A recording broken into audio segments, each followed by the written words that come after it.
নবী করিম সাল্লাল্লাহু আলাইহি সাল্লাম বলেছেন আদ-দুআ হুয়াল ইবাদাহ, দোয়াই হলো ইবাদত। আমরা যত ইবাদত বন্দেগী করি এই সমস্ত ইবাদতের সার নির্যাস হলো দোয়া। ইবাদতের মধ্যে সর্বপ্রধান ইবাদত কোনটা? সর্বপ্রধান ইবাদত কোনটা? নামাজ। নামাজের চাইতে বড় কোনো ইবাদত আছে আর নাই। সবচেয়ে বড় ইবাদত, এমন ইবাদত যে ইবাদতের সাথে আমাদের মুসলমানদের মুসলমানিত্বের পরিচয় নির্ভরশীল। ওমর রাদিয়াল্লাহু তাআলা আনহু বলেছেন, লা হাজ্জা ফিল ইসলামি লিমান তারাকাস সালাহ, যে নামাজ পড়ে না ইসলামে তার কোনো হিস্সা নাই, কোনো অংশ ভাগ নাই। নবী করিম সাল্লাল্লাহু আলাইহি সাল্লাম বলেছেন, একজন ব্যক্তি এবং কুফর এবং শিরকের মধ্যে পার্থক্য এবং ব্যবধান হলো নামাজ। যে ব্যক্তি ইচ্ছাকৃত নামাজ ত্যাগ করে, ইচ্ছাকৃত নামাজ পড়ে না, ঠান্ডা মাথায় নামাজ নষ্ট করে, নামাজ না পড়ে বসে থাকে, অন্য কাজ করে, সে ব্যক্তি কুফরি করলো, সে ব্যক্তি কুফরিতে লিপ্ত হলো, কুফরি করলো। আমাদের দেশে তো নামাজ না পড়লেও ইমান, আমরা বলি নামাজ না পড়লে কি হয়েছে, আমার ইমান আছে। তো এই যে নামাজ প্রধান ইবাদত, সলাত যার মূল শব্দ, কোরআনের শব্দ সলাত, হাদিসের শব্দ সলাত, আমরা নামাজ বলি। এই সলাত শব্দের অর্থই হলো দোয়া। সলাতের একেবারে শুরুতে আপনি দেখেন আল্লাহর কাছে আমরা দোয়া করি। প্রথমে আল্লাহর প্রশংসা করে, সানা পড়ে, আল্লাহর গুণগান গেয়ে, এরপরে মূল কথায় যাই আমরা, ইহদিনাস সিরাতাল মুস্তাকিম। হে রব্বুল আলামিন, হে মালিক ইয়াউমিদ্দিন, কিয়ামতের দিনের মালিক, হে রহমান, হে রহিম, আপনারই ইবাদত করি, আপনার কাছেই সাহায্য চাই, আমাদের আর যাওয়ার জায়গা নাই। তাহলে কি চাই? ইহদিনাস সিরাতাল মুস্তাকিম, আমাদেরকে আপনি সিরাতে মুস্তাকিমের পথ দেখান। আমরা সঠিক পথ খুঁজে পাই না। কোন পথে গেলে আপনাকে পাবো, কোন পথে গেলে জান্নাত পাবো, কিভাবে চললে পাবো, কোন পথে চলা উচিত না, কোনটা করা উচিত, আপনি আমাদেরকে পথ দেখায় দেন, সে পথে চালায়া দেন। সিরাতাল্লাযীনা আন'আমতা আলাইহিম, যাদের প্রতি আপনার নেয়ামত এসেছে, কারা তারা? উলাইকাল্লাযীনা আন'আমাল্লাহু আলাইহিম মিনান নাবিয়্যিনা ওয়াস-সিদ্দীকিনা ওয়াশ-শুহাদাই ওয়াস-সালিহিন ওয়া হাসুনা উলাইকা রাফীকা, যাদের নেয়ামত আল্লাহ তাআলা, আল্লাহর নেয়ামত যাদের প্রতি নাজিল হয়েছে তারা হলেন কারা? নবীগণ, সিদ্দিকগণ, শহীদগণ, আল্লাহর নেককার বান্দাগণ। তাদের পথে আপনি আমাদেরকে চালান, আমরা যেন তাদের মতো জীবন গড়তে পারি। এই যে নামাজের দাঁড়িয়ে আপনি কি করলেন? দোয়া করলেন।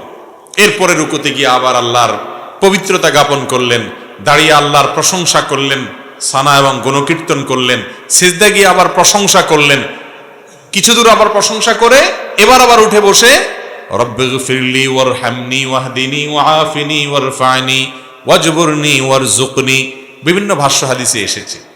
হে আমাদের রব, আপনি আমাকে ক্ষমা করুন, আপনি আমার প্রতি দয়া করুন, আপনি আমাকে রিজিক দান করুন, আপনি আমার ক্ষতি পূরণ করুন, আপনি আমার কোনো বিপদ হলে সেটার জন্য উত্তম বিকল্প দান করুন, আপনি আমাকে প্রশান্তি দান করুন, আপনি আমার মর্যাদা বৃদ্ধি করুন। অনেকগুলো দোয়া দুই সিজদার মাঝখানে। তাহলে লক্ষ্য করেন, নামাজের শুরুতে আল্লাহর কাছে আপনি প্রশংসা করে, গুণকীর্তন করে, সানা পড়ে, আলহামদুলিল্লাহ, আল্লাহর প্রশংসা, রব্বুল আলামিনের স্বীকৃতি দিয়ে, মালিক ইয়াউমিদ্দিনের স্বীকৃতি দিয়ে, রহমান রহিমের স্বীকৃতি দিয়ে, তিনি ছাড়া আর কেউ নেই, আপনার যাওয়ার কোনো জায়গা নেই, সেই স্বীকৃতি দিয়ে তার কাছেই শুধু চান, সেই কথা বলে এরপরে আসল দরখাস্ত পেশ করছেন, ইহদিনাস সিরাতাল মুস্তাকিম, আল্লাহ সঠিক পথে যেন চলতে পারি। এরপরে আবার রুকুতে প্রশংসা করে, রুকু থেকে দাঁড়িয়ে আপনি সানা পড়ে, সিজদা গিয়ে আল্লাহর পবিত্রতা বর্ণনা করে, এরপরে পবিত্রতা বর্ণনা করার মাথা তুলে আবার দোয়া, এরপরে আবার সিজদা করে, আবার দাঁড়িয়ে প্রশংসা করে, দাঁড়িয়ে আবার দোয়া। এভাবে গোটা সালাতের মধ্যে দোয়া। একেবারে শেষ বৈঠকে তো পুরাটাই দোয়া, শেষ বৈঠকটা পুরাটাই দোয়া, মাঝখানে বৈঠকটা পুরাটাই দোয়া। আত-তাহিয়াতু লিল্লাহ ওয়াস-সালাওয়াত ওয়াত-তাইয়্যিবাত, সমস্ত সালাত, সমস্ত ভালো কাজ, সকল শ্রদ্ধা নিবেদন সবগুলো আল্লাহর জন্য। আসসালামু আলাইনা ওয়া আলা ইবাদিল্লাহিস সালিহিন, শান্তি আমাদের প্রতি, আল্লাহর নেককার বান্দাদের প্রতি নাজিল হোক, দোয়া।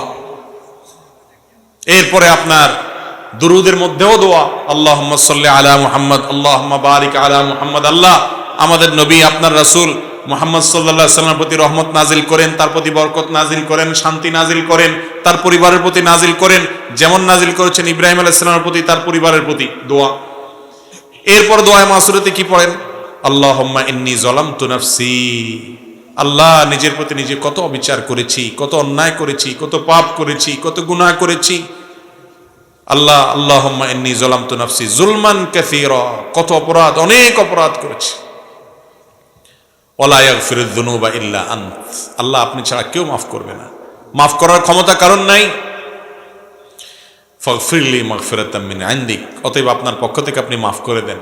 ওয়ারহামনি, আপনি রহম করেন। ইন্নাকা আনতাল গফুরুর রহিম, আপনি ক্ষমাশীল, আপনি দয়ালু। আল্লাহুম্মা ইন্নী আউযুকা মিন আযাবিল কবর, আল্লাহ আপনার কাছে কবরের আযাব থেকে পানা চাই। ওয়া আউযু বিকা মিন আযাবিন নার, এবং জাহান্নামের আযাব থেকে আপনার কাছে পানা চাই। ওয়া আউযু বিকা মিন ফিতনাতিল মাহইয়া ওয়াল মামাত, জীবন এবং মরণের ফিতনা থেকে আপনার কাছে পানা চাই। ওয়া আউযু বিকা মিন শাররি ফিতনাতিল মাসীহিদ দাজ্জাল, দাজ্জালের ফিতনা থেকে আপনার কাছে পানা চাই।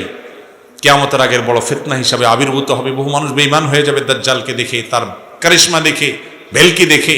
সে সময় যেন আমি বেঁচে থাকলে তার ফিতনাতে ঈমান হারা না হই। তাহলে নামাজের শেষে পুরো বৈঠকে আপনি দোয়া করলেন, দাঁড়িয়ে দোয়া করলেন, দুই সিজদার মাঝখানে দোয়া করলেন। এই জন্য সলাত শব্দের অর্থই কি? দোয়া। ইমানদারের সারা জীবন হলো আল্লাহর কাছে দোয়ার মাধ্যমে নৈকট্য অর্জন লাভ করার সুবর্ণ সুযোগ। দোয়া হলো ইমানদারের সবচেয়ে বড় অস্ত্র, সবচেয়ে বড় হাতিয়ার। আপনার সমস্ত দুয়ার বন্ধ হয়ে গেছে, কেউ আপন নাই, কাউকে আপন মনে হয় না, আপনি আল্লাহর কাছে দোয়ার জন্য দুই হাত মেলে ধরুন। আপনি ভোর রাতে উঠে যান, তাহাজ্জুদে দাঁড়িয়ে যান, চোখের পানি ফেলেন, আল্লাহর সাথে একটু কথা বলেন, সিজদায় গিয়ে আল্লাহর সাথে কথা বলেন। আল্লাহর চাইতে আপন আর কেউ নাই। ভাইরা আমার, আমরা নিজেদের প্রতি নিজেরা যতটা আপন, নিজেদের প্রতি নিজেরা যতটা দয়ালু মায়ালু, আমাদের রব আমাদের প্রতি তার চাইতে অনেক বেশি মায়ালু। আল্লাহ রাব্বুল আলামিন এরপরও আমাদেরকে পরীক্ষা নেন, অনেক সময় আমাদেরকে কষ্ট দেন। সবর করতে পারলে তার বিনিময়ে মহা পুরস্কার রেখেছেন। এই দোয়া আল্লাহ রাব্বুল আলামিন বান্দার জন্য সবচেয়ে বড় সুযোগ দিয়েছেন। দোয়াটাকেই ইবাদত বলেছেন হাদিসে নবী করিম সাল্লাল্লাহু আলাইহি ওয়াসাল্লাম, আদ-দুআউ হুয়াল ইবাদা, দোয়াটাই কি? ইবাদত। দোয়াই হলো ইবাদত, ইবাদতের মগজ সার। কিন্তু সে দোয়া আজ আমাদের মাঝে নাই। আমরা দোয়া করাইতে পছন্দ করি, দোয়া করতে পছন্দ করি না। দোয়ার তিনটা ভার্সন আছে। একটা হলো দোয়া করা, আরেকটা হলো দোয়া চাওয়া, আরেকটা হলো দোয়া করানো। কয়টা ভার্সন হলো? তিনটা। দোয়া করা হলো আপনি আল্লাহর কাছে চাইলেন, এটা হলো দোয়া করা। দোয়া চাওয়া হলো, ভাই আপনি আমার জন্য দোয়া করেন, আমি শরীরটা ভালো না, ভালো যাচ্ছে না আমার, আপনি আমার জন্য দোয়া করেন। আমি বিপদগ্রস্ত, আমার জন্য দোয়া করেন। আমার বাবার জন্য দোয়া করেন, তিনি মারা গেছেন। আমার মা অসুস্থ, তার জন্য দোয়া করেন। তাকে নেককার মনে হয়, যে কোনো ইমানদার যে কোনো নেককারের কাছে দোয়া চাইলেন, এটা জায়েজ আছে। নবী করিম সাল্লাল্লাহু আলাইহি সাল্লামের কাছে সাহাবীরা দোয়া চাইতেন, সাহাবীরা একে অন্যের কাছে দোয়া চাইতেন। কারোর কাছে দোয়া চাওয়াতে কোনো দোষের কিছু নাই। তাহলে দোয়া করা এটা তো মূল কাজ, করতেই হবে। আর দোয়া চাওয়াটাও জায়েজ আছে। আরেকটা অপশন হলো দোয়া করানো। করানো বুঝেন কোনটা? করানো মানে হলো যেটাতে পয়সা খরচ হয়, সহজ বাংলায়। দোয়া করানো মানে কি? যে দোয়াতে কি হয়? বাজেট লাগে, বাজেট। দোয়া করাইতে বাজেট লাগে না? যেমন দোয়া করাইতে জিলাপি লাগবে, মিষ্টি লাগবে, হ্যাঁ, নাস্তার প্যাকেট লাগবে, হুজুরের হাদিয়া লাগবে, আগরবাতি লাগবে, তারপরে আপনার গোলাপ জল লাগবে, বাজেট লাগবে। বাজেট ছাড়া সাধারণত দোয়া হয় না, সাধারণত হয় না। তো এই যে দোয়া করানো, অর্থাৎ কন্ট্রাক্টারি দিয়ে দোয়া করানো, এটার শিক্ষা নবী করিম সাল্লাল্লাহু আলাইহি সাল্লাম দেন নাই। দোয়াটা আল্লাহর কাছে চাইতে হবে নিজে, করতে হবে নিজে, অথবা কারোর কাছে চাইতে হবে করানো। বিশেষ করে মুর্দার জন্য দোয়া করানো, মা বাবা দুনিয়া থেকে গেছেন তাদের জন্য দোয়া করানো আমাদের সমাজে আছে না নেই? শুধু আছে নাকি, এমন শক্তভাবে আছে যে নামাজ পড়ুক আর না পড়ুক, মা বাপ মারা গেলে দোয়াটা করাইতে মিস করে না, ঠিক না বে ঠিক? নামাজ পড়ার গুরুত্ব বেশি না দোয়া করানোর গুরুত্ব বেশি? দোয়া করাইলে হুজুরের লাভ, আমাদের লাভ, ঠিক আছে, কিন্তু আপনার কি লাভ? আপনার কি লাভ? বিশেষ করে আপনার মৃত মা বাবার জন্য দোয়া করে, মুর্দার জন্য দোয়া করে, আর আখিরাতে পরকালীন কোনো বিষয়ের জন্য দোয়া করে টাকা নেওয়া সারা দুনিয়ার উলামাদের ঐক্যমতে জায়েজ নাই। তাহলে এই নাজায়েজ পদ্ধতিতে দোয়া করাইলে সে দোয়া কি কবুল হবে নাকি উল্টা গুনাহ হওয়ার সম্ভাবনা আছে? কিন্তু আমাদের সমাজে সেটা খুব বেশি সুপ্রতিষ্ঠিত, ঠিক না বে ঠিক?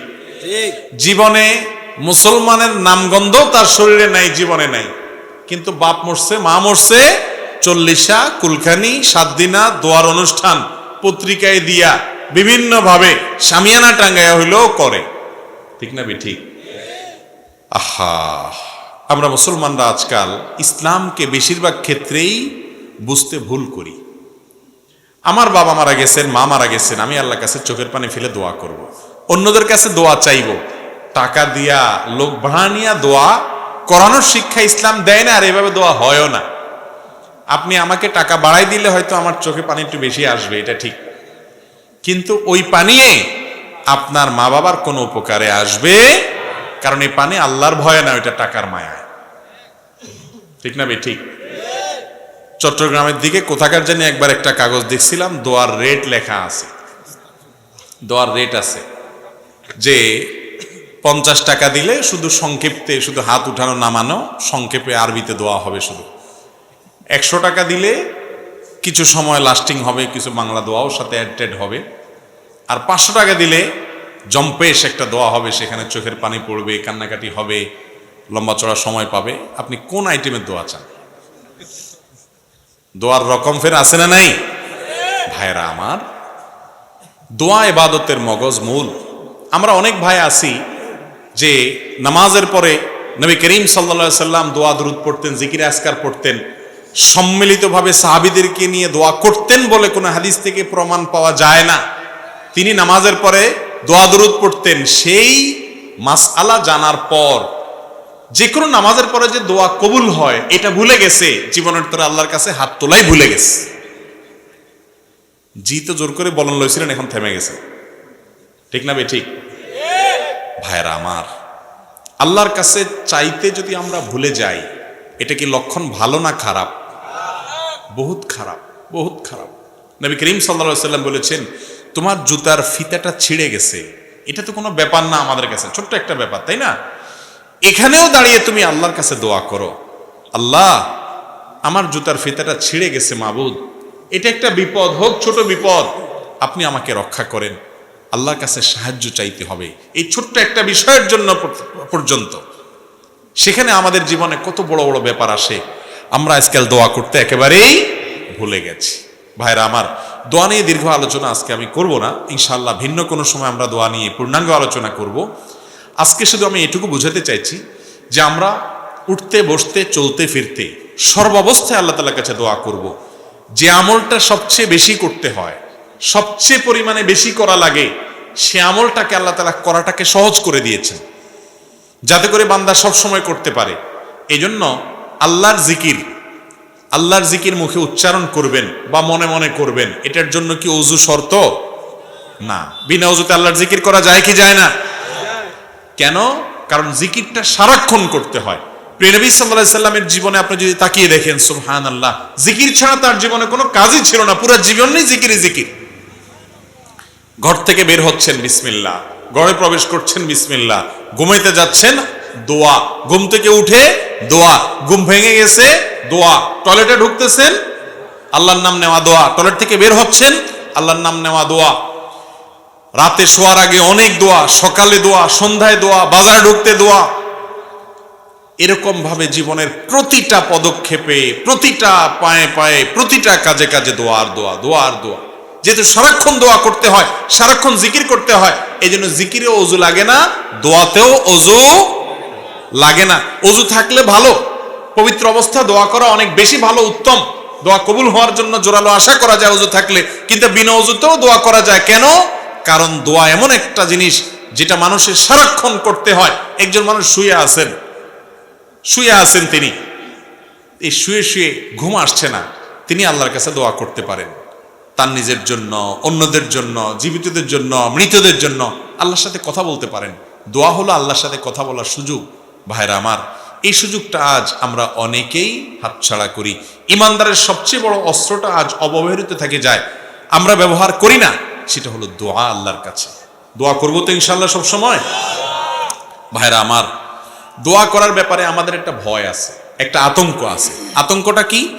আমরা মনে করি আমাদের দোয়া কি আর কবুল হবে, এই জন্য আমরা নিজেরা দোয়া টোয়া করি না, যে আমি দোয়া করি কি হবে, গুনাহগার মানুষ, হুজুরে 20, 50, 100, 200, 500, 1000 টাকা দিলে হুজুর দোয়ার মায়ের পেজগুলো ভালো জানেন, কত সুন্দর ছন্দের তাল মিলায়া সুর দিয়া কবিতার সাথে আপনার সুন্দর করে গোছায়া হুজুর দোয়া করেন।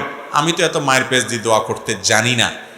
এই কারণে আমাদের অনেক ভাই বোন নিজেরা আল্লাহর কাছে দোয়া করা থেকে মাহরুম থাকেন, বঞ্চিত থাকেন। ঠিক না বে ঠিক?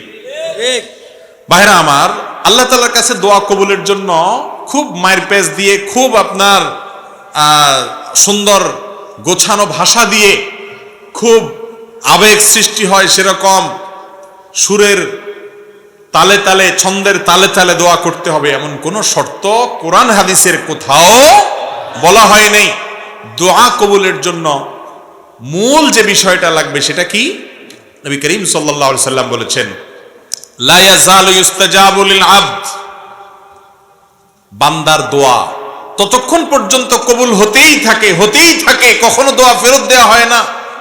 মা লাম ইয়াদউ বিইসমিন আও কাতিআতি রাহমিন, যদি কোনো পাপের দোয়া না করে, অন্যায় কাজের জন্য দোয়া করে, আল্লাহ আমি যেন এই আকামটা করতে পারি তৌফিক দান করো, এরকম যদি দোয়া না করে, আর আত্মীয়তার বন্ধন ছিন্ন করার জন্য দোয়া যেন না করে, আল্লাহ অমুকের চেহারা যেন আমি আর না দেখি, তার সাথে আমার কোনো সম্পর্ক যেন না থাকে, আত্মীয় স্বজনের সাথে এরকম সম্পর্ক ছিন্ন হওয়ার মতো খারাপ দোয়া যদি না করে, পাপের কোনো অপরাধ কাজের জন্য আল্লাহর কাছে যদি দোয়া করার স্পর্ধা না দেখায়, আত্মীয়তার সম্পর্ক ছিন্ন করার যদি দোয়া না করে, এবং তাড়াহুড়ো যদি না করে, এই 3 কাজ যদি করে, বান্দার দোয়া আল্লাহ অবশ্যই কবুল করেন। আরেকটা সম্পূরক শর্ত হলো দোয়া কবুলের জন্য হালাল উপার্জন। যার উপার্জন হালাল, যার দেহ গঠিত হয়েছে হালাল খাদ্য দ্বারা, আল্লাহ তাআলা তার দোয়া ফেরত দেন না। আপনি দোয়া করতে চান, হালাল উপার্জনটার দিকে খেয়াল রাখেন। দোয়ার শুরুতে আল্লাহর প্রশংসা করেন, নবী করিম সাল্লাল্লাহু আলাইহি ওয়াসাল্লামের প্রতি দুরূদ প্রেরণ করেন, আল্লাহ আপনি তার প্রতি রহম করেন, এভাবে দোয়া করেন। এরপরে যত বৈধ চাওয়া আছে সেগুলো পেশ করেন। দোয়া করে শেষ করার পর কবুল হলো না কেন, দোয়া এখনো কবুল হয় নাই, অস্থির হবেন না। যদি অস্থির হন, তাড়াহুড়া করেন, তাহলে সেই দোয়ার কোনো লাভ আপনি পাবেন না। দোয়া কবুলের 3টা ধাপ আছে ভাই। একটা ধাপ হলো আপনি যে জিনিসটা চাইছেন হুবহু সেই জিনিসটাই পেয়ে গেলেন, এটা একটা। আরেকটা হলো যে জিনিসটা চাইছেন সেই জিনিসটা পাইলেন না, তাহলে কি পাইলেন? অন্য আরেকটা পাইলেন। অন্য যেটা পাইছেন সেটা আপনার আল্লাহর কাছে চান নাই। অনেক সময় সন্তান, ছোট বাচ্চারা মা বাবার কাছে যেটা চায় তার চাইতে দরকারি জিনিসটা তার দরকার আছে, সে বুঝে না, তখন মা বাপ ঠিকই যেটা দরকার সেটা দিয়ে দেয়। ঠিক না বে ঠিক? ঠিক একইভাবে আমরা আল্লাহর কাছে একটা জিনিস চাই, অনেক সময় মনে করি এটা পাইলে মনে হয় সুখের সাগরে ভাসবো, এর চাইতেও দরকারি একটা জিনিস আমার দরকার, সেটা আমার মাথায় নাই। আল্লাহ তাআলা দেখা যায় আমার ওই দোয়াটা কবুল না করে, অর্থাৎ যেটা চাইছি সেটা না দিয়ে তার চেয়ে দরকারি একটা দেয়। এটাও এক প্রকারের দোয়া কবুল। দোয়া কবুলের 3 নম্বর ধাপ হলো আমরা আল্লাহর কাছে দোয়া করলাম, দুনিয়াতে কিছুই পাবো না, কিন্তু এই দোয়াটার বিনিময়ে আখিরাতে একটা পুরস্কার জমা হবে। ওই পুরস্কার পাওয়ার পরে বান্দা বলবে, আল্লাহ দুনিয়াতে কোনো দোয়া কবুল না হয়ে আজকে যদি সবগুলোর জন্য সওয়াব পাইতাম, তাহলে সেটাই আমার জন্য বেটার হইতো, ভালো হইতো। দুনিয়ার দোয়া যে কবুল হয়েছে সেটা তো মৃত্যুর সঙ্গে সঙ্গে দোয়ার যে উপকারিতা শেষ, আখিরাতে যেটা জমা আছে এটা তো অনন্ত অসীম কাল পর্যন্ত আমি ভোগ করতে পারবো। এই জন্য ইমানদার দোয়া করার পর কবুল হইল না কেন, দেরি হইল কেন, কবুল হচ্ছে না কেন, অস্থির হবে না, নিরাশ হবে না। দোয়া এই কথা চিন্তা করে যে কবুল হয় না তাহলে ছেড়ে দেই, এই চিন্তা করে দোয়া ছেড়ে দিবে না। এরকম যদি দোয়া করতে থাকে, আস্থা থাকে যে দোয়া কখনো বিফলে যাবে। আপনার যদি হালাল উপার্জন থাকে, আপনি যদি হালাল ভক্ষণ করে দোয়া করেন, আপনি যদি আল্লাহর কাছে হারাম কোনো দোয়া না করেন, আপনি যদি দোয়া করার পরে হুলস্থুল না করেন কবুল হলো না কেন এই কথা বলে, আপনি যদি আল্লাহর কাছে কায় মনোবাক্যে অন্তরের গভীর থেকে বিনয়ের সাথে, মনোসংযোগের সাথে, খুশুর সাথে, আন্তরিকতার সাথে আল্লাহর কাছে যদি দোয়া পেশ করেন, দোয়াতে যদি নবী সাল্লাল্লাহু আলাইহি ওয়াসাল্লাম দুরূদ পেশ করেন, আল্লাহর প্রশংসা করেন, আপনার ওই দোয়া গুলি মিস হলেও মিস হওয়ার কোনো কারণ নাই।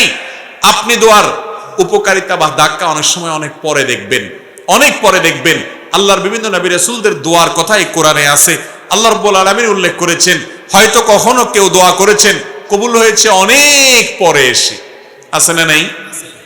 আমরাও নিজেরা যখন দোয়া করি খেয়াল করবেন, শেখ শাহরাবি রাহিমাহুল্লাহ তিনি একটি কথা বলতেন যে আমরা অনেক সময় দোয়া করার পর দেখা যায় দোয়া করছি আরো 10 বছর আগে, এরপরে আমি ছেড়েও দিছি দোয়া, ভুলেও গেছি দোয়া যে করছি, 10 বছর পরে সেই জিনিসটা পেয়ে গেছি যেটা আমি 10 বছর আগে আল্লাহর কাছে চাইছিলাম। এরকম অনেক সময় হয় কি হয় না? আমরা ভুলে যাই কিন্তু আমাদের মালিক ভুলেন না। এই জন্য বুদ্ধিমান ইমানদার দোয়া করতে থাকবে, দোয়া করতে থাকবে। বড় দামি জমি অ্যাসেট আছে, এই অ্যাসেটটা কেউ বেদখল করে রাখছে, ঝামেলা করছে, কোনোভাবে সমাধান করতে পারছেন না, বিভিন্ন জায়গায় গেছে, তাবিজ কবজ অনেক কিছু অনেকে দিচ্ছেন কিন্তু উপকারে আসে নাই। তো স্যার রাহিমাহুল্লাহর বক্তব্যে বলেছেন যে আমার কাছে একবার এসে বলেছেন যে আপনি একটু বলেন তো কি আমল করব। তো স্যার তাকে শিখাই দিলেন যে আপনি তাহাজ্জুদের সময় উঠবেন, আল্লাহর কাছে সুন্দর করে 2 রাকাত করে লম্বা সময় নিয়ে ধীরে ধীরে রুকু সিজদা বড় করে করে আপনি একটু নামাজ পড়বেন। এরপর তাহাজ্জুদের পরে আল্লাহর সামনে হাত তুলে চোখের পানি ফেলে নিজের অসহায়ত্বের কথা স্বীকার করে, আল্লাহ আমার কেউ নাই, আমার কোনো বড় পাওয়ারফুল ব্যক্তি নাই, বড় কোনো হ্যালো বলার লোক নাই, পয়সা কড়ি নাই, গায়ের জোর নাই, আল্লাহ আমি দুর্বল, কিন্তু আমি আপনার গোলাম, একটা পরিচয় আমার আছে, আপনি আমার মালিক, আপনি আমাকে হেফাজত না করলে কেউ করেন না। একটু ভালো করে দোয়া করেন, চোখের পানি ফেলেন, সেজদায় গিয়ে লুটিয়ে পড়ে আল্লাহর কাছে দোয়া করেন। আকরাবু মা ইয়াকুনুল আবদু মির রাব্বিহি ওয়া হুয়া সাজিদ, বান্দা সবচেয়ে আল্লাহর কাছে যেতে পারে যখন সেজদায় চলে যায়, ওই জায়গায় গেলে দোয়া করেন। লোকটা সেভাবে দোয়া করলেন। স্যার রাহিমাহুল্লাহ তার বক্তব্যে বলেছেন যে কিছুদিন পরেই সে লোকটা আমার কাছে এসে বললেন যে আল্লাহ রাব্বুল আলামিন আমাকে অলৌকিকভাবে, অবিশ্বাস্যভাবে আমাকে আল্লাহ তাআলা আমার এই বিপদ থেকে উদ্ধার করে দিয়েছেন এই দোয়ার মাধ্যমে। আমরা দোয়া করবো না আল্লাহর কাছে ইনশাআল্লাহ? ইনশাআল্লাহ। দোয়া আজকে বিদায় হয়ে গেছে ভাই, দোয়া আমরা এখন আর করি না। উঠতে বসতে মুখে দোয়া তো পড়বই, আর বিশেষভাবে আল্লাহর কাছে লম্বা সময় নিয়ে একটু কথা বলবো। প্রতিদিন একটা বার অন্তত আল্লাহর সাথে একটু কথা বলতে হবে, চেষ্টা করবো না আমরা সবাই ইনশাআল্লাহ? আল্লাহ তাআলা আমাদের সবাইকে তৌফিক দান করুন। দোয়ার ক্ষেত্রে কোরআন এবং হাদিস যে ফরম্যাট শিক্ষা দিয়েছে, সেই ফরম্যাটের দোয়াগুলোকে আপনি যদি করেন সবচেয়ে বেটার, সবচেয়ে উত্তম, কবুল হওয়ার সবচাইতে বেশি সম্ভাবনা, কারণ এই ফরম্যাটটা স্বয়ং আল্লাহর পক্ষ থেকে প্রাপ্ত, রাসূল আকরাম সাল্লাল্লাহু আলাইহি ওয়াসাল্লামের তরফ থেকে প্রাপ্ত। নবীজির সেখানে দোয়াগুলো বেশি বেশি পড়বেন। আমরা অনেক সময় দেখি বিভিন্ন ওজিফার বই পড়ে অনেক মহিলারা, মা বোনরা, দাদি চাচিরা, অনেক মুরব্বীরা, এই সমস্ত ওজিফার বইতে যেসব দোয়া লেখা আছে, এই দোয়াগুলো না কোরআনে বর্ণিত না হাদিসে বর্ণিত। এমনিতে যে কোনো ভাষায় দোয়া করা যায়, আপনি আল্লাহর কাছে বাংলা দোয়া করলেও আল্লাহ কবুল করবেন। আপনার মনে মনে কি বলছেন সেটাও আল্লাহ তাআলা বুঝেন, ওই হুজুর দোয়ার মায়ের পেজ বুঝে আপনি বুঝেন না, তারপরও আল্লাহ তাআলা আপনার দোয়া কবুল করবেন। আপনি গুনাহগার, আপনার দোয়া কি কবুল হবে? এই চিন্তা করে যারা দোয়া থেকে দূরে থাকছেন, নিশ্চিত থাকেন আপনাকে দূরে রাখছে স্বয়ং ইবলিস। কারণ ইবলিস জানে দোয়ার মাধ্যমে আপনি পাতাল থেকে আকাশে উঠে যাবেন, দোয়ার মাধ্যমে আপনি জাহান্নামী থেকে জান্নাতি হবেন, দোয়ার মাধ্যমে আপনার সাথে আল্লাহর সম্পর্ক গাঢ় হবে, দোয়ার মাধ্যমে আপনার ঈমান মজবুত হবে, দোয়ার মাধ্যমে আপনার ইবাদত প্রকৃত অর্থে ইবাদত হবে। এই জন্য ইবলিস আপনাকে দোয়া থেকে দূরে রাখানোর জন্য, দোয়া থেকে মাহরুম করার জন্য, বঞ্চিত রাখার জন্য আপনাকে নিরাশ করে দেয়, বলে যে না তোর দোয়া কি কবুল হতে, এত পাপ করছস, এত গুনাহ করছস, তোর দোয়া কি কবুল হবে? এরকম ইবলিস বলে কি বলে না? একটা ঘটনা আপনাদেরকে বলি। মিস্টার ইবলিস, শয়তান, সে যত খারাপ, আমরা কেউ কি এত খারাপ হইতে পারবো? কথা বুঝেন নাই? আমরা যত খারাপ হই ইবলিসের চেয়ে বেশি খারাপ হতে পারবো? সেই ইবলিস যখন আল্লাহ রাব্বুল আলামিন তার উপরে অসন্তুষ্ট, রাগান্বিত, আদমকে সিজদার নির্দেশ করার পর সে ডিনাই করেছে, আল্লাহর সামনে সরাসরি বিদ্রোহ করেছে, আল্লাহর হুকুমকে লঙ্ঘন করেছে। এই মুহূর্তে আল্লাহর রাগান্বিত অবস্থায় সে আল্লাহর কাছে দোয়া করে বসছে। ইবলিস দোয়া করছে, বুঝেন কি দোয়া করছে? যে আল্লাহ আমাকে আনজিরনি ইলা ইয়াউমি ইউবআসুন, আল্লাহ আমাকে সুযোগ দেন, আমার হায়াতটা বাড়ায় দেন, কিয়ামত পর্যন্ত যেন মরণ না হয়, শয়তানি যাতে কিয়ামত পর্যন্ত করতে পারি, হায়াতটা বাড়ায় দেন। এ দোয়া কে করছে? ইবলিসে। কার কাছে করছে? কোন টাইমে করছে? আল্লাহর রাগের সময়। আল্লাহর অবাধ্য হয়েছে, সামনে বেয়াদবি করেছে, হুকুম লঙ্ঘন করেছে। আল্লাহ তাআলা তো চাইলে তাকে চরম শাস্তির মধ্যে তখনই ফেলতে পারেন। ওই রাগের মুহূর্তে পর্যন্ত আল্লাহর কাছে সে দোয়া করে বসছে। মজার বিষয় হলো সাথে সাথে আল্লাহ দোয়া মঞ্জুরও করছে। মঞ্জুর করছেন না করেন নাই? এরপরের আয়াত কি? ইন্নাকা মিনাল মুনজারিন। যাও, তোমাকে ছাড় দিলাম, সুযোগ দিলাম, তুমি কিয়ামত পর্যন্ত হায়াত পাইবা, তোমার মৃত্যু আসবে না। সবাই মরবে, মানুষ মরবে, তুমি মরবা না, তুমি কিয়ামত পর্যন্ত বেঁচে থাকবা। তাহলে ইবলিস যদি আল্লাহর রাগের সময় আল্লাহর কাছে দোয়া করে সাথে সাথে দোয়া মঞ্জুর করাইতে পারে, আপনার আমার দোয়া কবুল হবে কি হবে না? ইনশাআল্লাহ। এরপরও যদি কেউ আল্লাহর কাছে দোয়া করতে ইতস্তত বোধ হয়, যদি দোয়া করতে দ্বিধা হয়, যদি দোয়া করতে সংশয় হয়, তার চাইতে কপাল পড়া আর কেউ হতে। ইবলিসের দোয়া যদি কবুল করে, আপনি আল্লাহর ইমানদার বান্দা, হয়তো ভুল ত্রুটি করেছেন, কিন্তু আপনি বেঈমান না, আপনি কাফের না, আপনি ইবলিসের মতো খারাপ হতে পারবেনও না। তার চাইতে হাজার লাখো গুণ ভালো আপনি আল্লাহর প্রিয় বান্দা, আল্লাহর আদরের বান্দা। আপনি আল্লাহর কাছে দোয়া করলে আল্লাহ দোয়া অবশ্যই শুনবেন ইনশাআল্লাহ। দোয়া করবো তো ইনশাআল্লাহ। তো যে কথা বলছিলাম, দোয়া করার ক্ষেত্রে কোরআন যে দোয়াগুলোর কথা বর্ণনা করেছে, বিভিন্ন নবীদের দোয়ার কথা কোরআনে আছে, যে তারা এই ভাষায় দোয়া করেছেন, এই শব্দে দোয়া করেছেন, এই কথাগুলো দিয়ে দোয়া করেছেন। আল্লাহ রাব্বুল আলামিন সেগুলোর উল্লেখ করেছেন। সেগুলো দিয়ে যদি আল্লাহর কাছে দোয়া করেন, তাহলে সেই দোয়া কবুল হওয়ার সম্ভাবনা অনেক বেশি। ঠিক তেমনি ভাবে নবী করিম সাল্লাল্লাহু আলাইহি সাল্লাম যে দোয়াগুলো শিক্ষা দিয়েছেন, সকাল সন্ধ্যায় সেগুলো পড়বেন, রাতের ওজিফা হিসাবে সেরকম হাদিসে বর্ণিত দোয়াগুলো পড়বেন, ওইগুলো কবুল হওয়ার সম্ভাবনা অনেক বেশি। আর ওজিফার কোনো দোয়া যদি থাকে, সেগুলোর অর্থের মধ্যে খারাপ কিছু যদি না থাকে, পড়তে পারেন, কিন্তু আপনার সামনে এই ক্লাসের সুযোগ আছে কোরআনের দোয়া, হাদিসের দোয়া, যেটা কবুল হয়ে গেছে অলরেডি, সেগুলো কবুল হওয়া দোয়াগুলোকে আপনি বেশি বেশি পাঠ করবেন, সেটা হলো অধিক বুদ্ধিমানের কাজ। আমি তিনটি দোয়ার কথা আপনাদেরকে শুনাই। কোরআনে কারিমে সেগুলোর উল্লেখ করে আল্লাহ তাআলা আবার সাথে সাথে সার্টিফিকেট দিয়ে দিয়েছেন এবং বলেছেন, এই দোয়াগুলো আমার নেককার বান্দারা আমার কাছে করেছে, আমি সেগুলোকে মঞ্জুরও করে দিয়েছি। সেই রকম তিনটা দোয়া আমরা যদি আমাদের জীবনে পাঠ করি, জীবনের সকল সমস্যার জন্যই কিন্তু এই তিনটা দোয়া ঘুরে ফিরে আমাদের প্রযোজ্য হবে।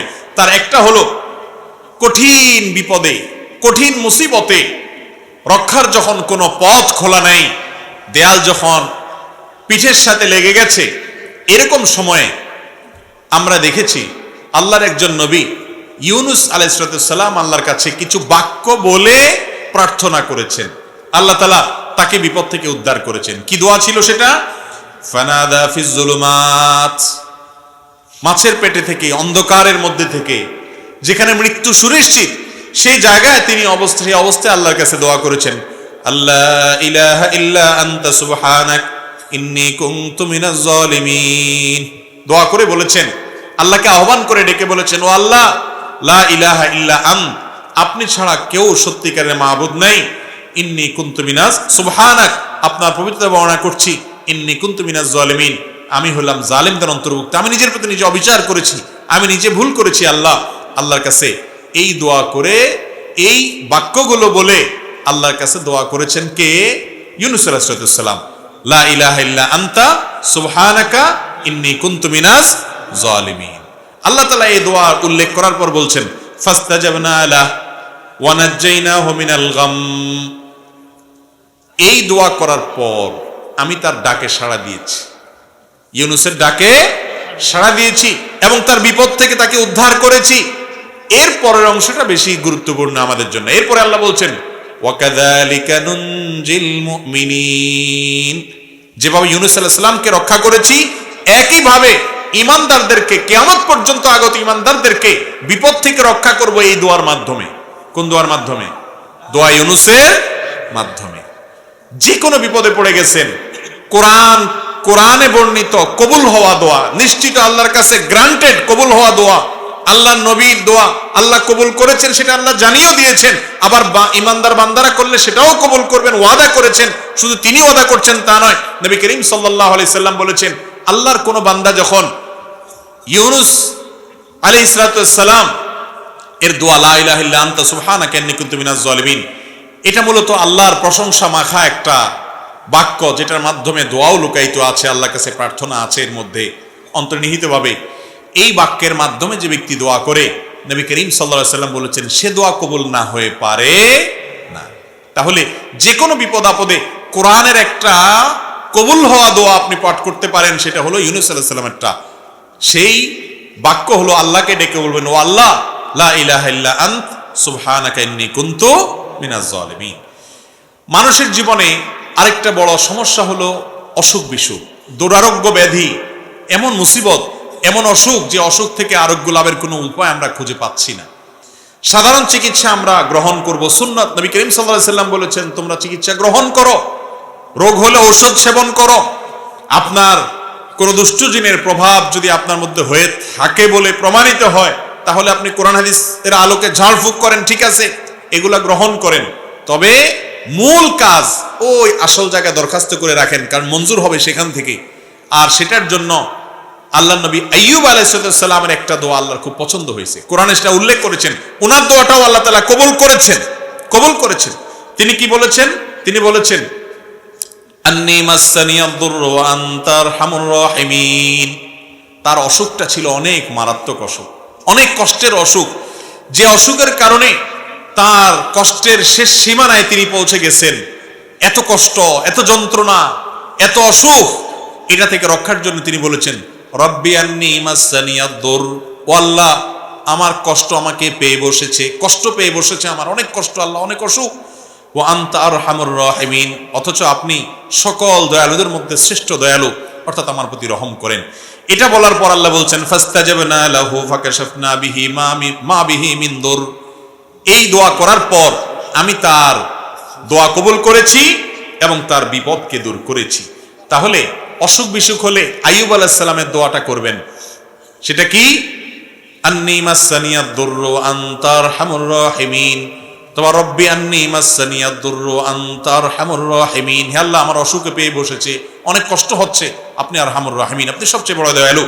মুস্তাদরাকে হাকিমে একটা বর্ণনা পাওয়া যায়, সেই বর্ণনা সম্পর্কে মুহাদ্দিসরা অনেকে দাঈফ বলেছেন, কিন্তু বর্ণনার যে মূল মর্ম সেটা ঠিকই আছে, বিশুদ্ধ বিভিন্ন হাদিসের আলোকে বর্ণিত, এই আয়াতের আলোকে বর্ণিত। তা হলো বান্দা যখন আল্লাহর কাছে হে আরহামুর রাহিমিন এরকম বলে এরপরে চায়, মনের চাওয়াগুলো পেশ করে, গোছায় বলতে না পারলেও আল্লাহ কবুল করবেন। আপনি কিছু না বলতে পারেন, শুধু কাঁদেন আর মনে মনে আল্লাহকে বলেন, আল্লাহ আলিমুম বিজাতি সুদূর, মনের খবর রাখেন, দোয়া কবুল হবে ইনশাআল্লাহ। নিজেরা দোয়া করতে হবে ভাই। আপনার ঘরবাড়ি উদ্বোধন করবেন, গাড়ি উদ্বোধন করবেন, যাই করবেন, সব কিছুতে ওই দোয়ার জন্য হুজুর ভাড়া করতে হবে, এই নির্দেশ কোরআন হাদিস কোথাও দেয় নাই। বরং আলেমদের কাছে দোয়া চাইবেন, ঠিক আছে, কিন্তু নিজের দোয়াটা নিজে আল্লাহর কাছে পেশ করবেন। চেষ্টা করবো না ইনশাআল্লাহ?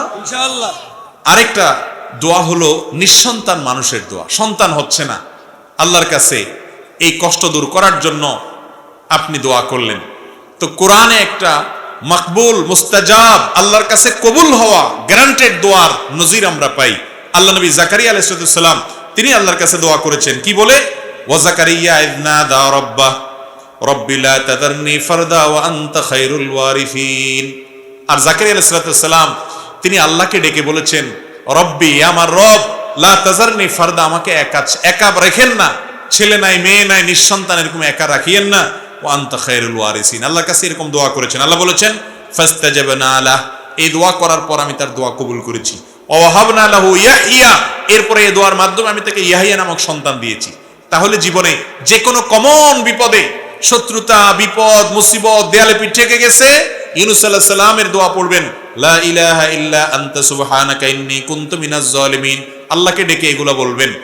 আর অসুখ বিসুখ হচ্ছে, দুরারোগ্য ব্যাধি অথবা যে কোনো রোগ হয়েছে, ছোট হোক বড় হোক, আইয়ুব আলাইহিস সালামের দোয়া করবেন, আন্নী মাসসানিয়াদ দুররু ওয়া আনতা আরহামুর রাহিমিন। আর যে কোনো মানুষ নিঃসন্তান অথবা সন্তান হচ্ছে, মনে মতো হচ্ছে না, ছেলে হচ্ছে, মেয়ে হচ্ছে না, আল্লাহর কাছে দোয়া করবেন জাকারিয়া আলাইহিস সালামের দোয়া। সেটা কি? রব্বি লা তাযারনি ফারদা ওয়া আনতা খায়রুল ওয়ারিসিন। এই তিনে দোয়ার পরে আল্লাহ বলেছেন আমার নবীরা অমুক অমুক, এভাবে আমার আল্লাহ বলেছেন তার বান্দাদের এই দোয়ার পরে ফাস্তাজাবনা লাহ, আল্লাহ তাআলা তাদের দোয়া কবুল করেছেন। অতএব কোরআনে কবুল হওয়া ফরম্যাট এই তিনটা দোয়া যদি আমরা করি, জীবনের সকল সমস্যায় কোরআন বর্ণিত দোয়া আমরা আল্লাহর কাছে করার সুযোগ পেলাম। চেষ্টা করবো না ইনশাআল্লাহ? আল্লাহ তাআলা আমাদের সবাইকে কোরআন এবং হাদিসের আলোকে বিশুদ্ধ পদ্ধতিতে আল্লাহর কাছে দোয়া করার তৌফিক দান করুন। আমাদের সন্তান না হলে আমরা মাজারে যাব না, আল্লাহর কাছে দোয়া করব? মাজারওয়ালা নিজে কার কাছে মুখাপেক্ষী? আল্লাহর কাছে মুখাপেক্ষী। তাইলে আমরা কি মাজারওয়ালার কাছে যাব, নাকি মাজারওয়ালা মাজারে যিনি শায়িত আছেন তিনি যার কাছে চান আমরাও তার কাছে চাইব? আল্লাহ বলেছেন উদউনি, তোমরা আমার কাছে দোয়া করো, আস্তাজিব লাকুম, আমি তোমাদের দোয়া কবুল করব। আল্লাহ ওয়াদা করেছেন, গ্যারান্টি। আর আমরা যাচ্ছি ওই মাজারে দোয়া চাইতে। আল্লাহ কি কোরআনে কোথাও বলছেন তোমরা মাজারে যাও, আমার প্রিয় বান্দারা শুয়ে থাকলে তাদের কাছে দোয়া করো, তাহলে আমি কবুল করব? আল্লাহ বলছেন কোথাও?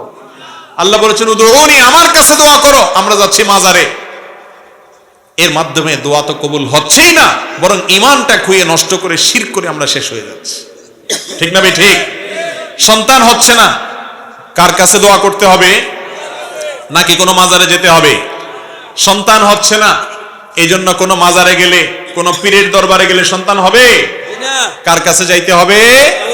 আল্লাহ রাব্বুল আলামিনের কাছে। আল্লাহর বান্দা যদি আল্লাহর কাছে না গিয়া আল্লাহর বান্দাদের কাছে যায়, দাসদের কাছে যায়, আল্লাহ রাব্বুল আলামিন এটাকে সহ্য করেন না। শিরক আল্লাহর কাছে জঘন্য অপরাধ। কেন জঘন্য অপরাধ আমি আপনাদেরকে একটু উপমা দিই। এখানে যদি ধরেন প্রধানমন্ত্রী আসেন, প্রধানমন্ত্রীর চেয়ারে আপনি যদি একজন চৌকিদারে বসান, ওনার জন্য যে মালা বানাইছেন একই মালা যদি চৌকিদার সাহেবের গলায় দেন, তাহলে প্রধানমন্ত্রীর মেজাজ কি পরিমাণ গরম হবে বলেন? উনি অপমান বোধ করবেন কি করবেন না? অথচ প্রধানমন্ত্রীও মানুষ, ওই চৌকিদার সাহেবও কি মানুষ। একজন প্রধানমন্ত্রী আর একজন চৌকিদার এতটুকু পার্থক্য, কিন্তু দুজনই মানুষ। সেখানে আহকামুল হাকিমিন আল্লাহ রাব্বুল আলামিনের সামনে যেটা পেশ করার কথা, দোয়া করার কথা, সেটা যদি আল্লাহর একজন সাধারণ গোলামের কাছে করেন, তাতে আল্লাহ রাব্বুল আলামিনের আরশ কাঁপবে কি কাঁপবে না? আর এই জন্য আল্লাহ বলেছেন ইন্নাল্লাহা লা ইয়াগফিরু আন ইউশরাকা বিহি, আল্লাহর সঙ্গে শিরক করলে আল্লাহ সেটা অপরাধ ক্ষমা করেন না। ওয়া ইয়াগফিরু মা দুনা যালিকা, অন্যগুলা মাফ করেন। এই জন্য আর যা করেন আর না করেন, কোন মাজারে গিয়ে দোয়া করে শিরিক করবেন না, কোন মাজারে সিজদা করে দোয়া করে সিজদা করে শিরিক করবেন না। সন্তান দরকার, মাজারে যায় চাইবেন না, সব কিছু চাইবেন সরাসরি আরশে আজিমের মালিকের কাছে হাত তোলার মাধ্যমে ইনশাআল্লাহ। চেষ্টা করবেন, আল্লাহ চান তো। আল্লাহ তাআলা আমাদের সবাইকে শিরক থেকে বেঁচে থেকে সুন্নাত পদ্ধতিতে দোয়া করার তৌফিক দান করুন। ওয়া আখিরু দাওয়ানা আলহামদুলিল্লাহি রাব্বিল আলামিন। তারপরে যত অল্প সময় সম্ভব দেখি আমরা দোয়া আপনার প্রশ্নগুলো উত্তর দেওয়ার চেষ্টা করি। বিসমিল্লাহ। ডাক্তারগণ রোগীর পরীক্ষা বাবদ হাসপাতাল হতে যে টাকা নিয়ে থাকেন তা হালাল নাকি হারাম? কিছু অংশ রোগীকে ছেড়ে দিলে বাকি অংশ গ্রহণ করা বৈধ হবে কিনা? ডাক্তার সাহেবরা রোগীকে বিভিন্ন ক্লিনিকে, বিভিন্ন ডায়াগনস্টিক সেন্টারে রেকমেন্ড করে যে অমুক জায়গায় যান, এবং সেখানে গিয়ে রোগী টেস্ট করানোর পর সেখান থেকে যদি পার্সেন্টেজ গ্রহণ করেন, কমিশন গ্রহণ করেন, সারা বিশ্বের সমস্ত স্কলার, সমস্ত ইসলামিক স্কলার, সমস্ত আলেমদের ঐক্যমতে ডাক্তারদের জন্য সেটা গ্রহণ করা জায়েজ হবে না, সেটা হারাম হবে।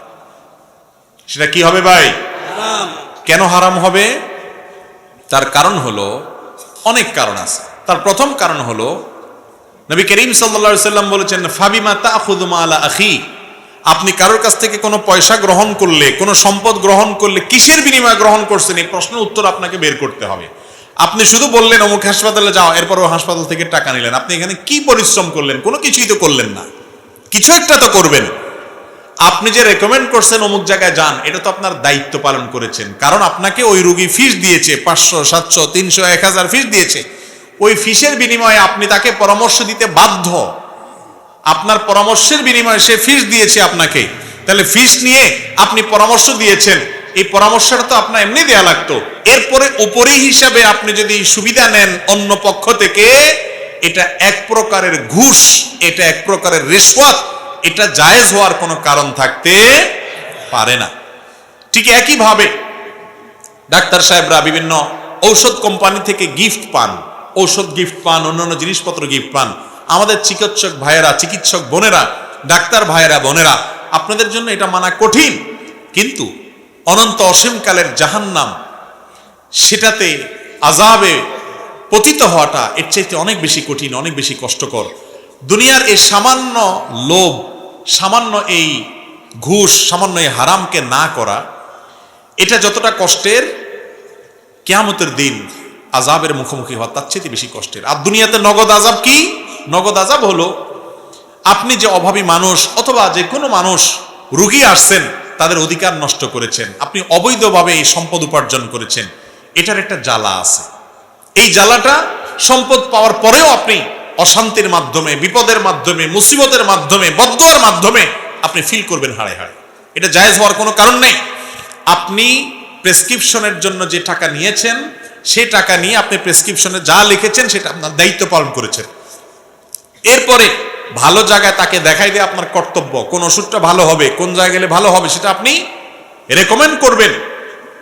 আর যদি আপনি রেকমেন্ড না করেন, আপনার ব্যাপার, যে কোথায় করবেন, এই টেস্ট করলেই হবে, সেটা আপনার দায়িত্ব। কিন্তু ওই জায়গা থেকে আপনি যে কমিশন খাবেন, সেটা তো মূলত ওই রুগীর কাছ থেকেই নিবে। তাহলে ঘুরে ফিরে রুগীর উপরে জবাই করছেন, তার কাছ থেকে ফিস নিচ্ছেন, আবার অন্যভাবে তার কাছ থেকে কমিশন নিচ্ছেন। এটা কখনো জায়েজ না। ওষুধ কোম্পানি যে গিফট দেয়, সেগুলো জায়েজ হওয়ার কোনো কারণ নাই।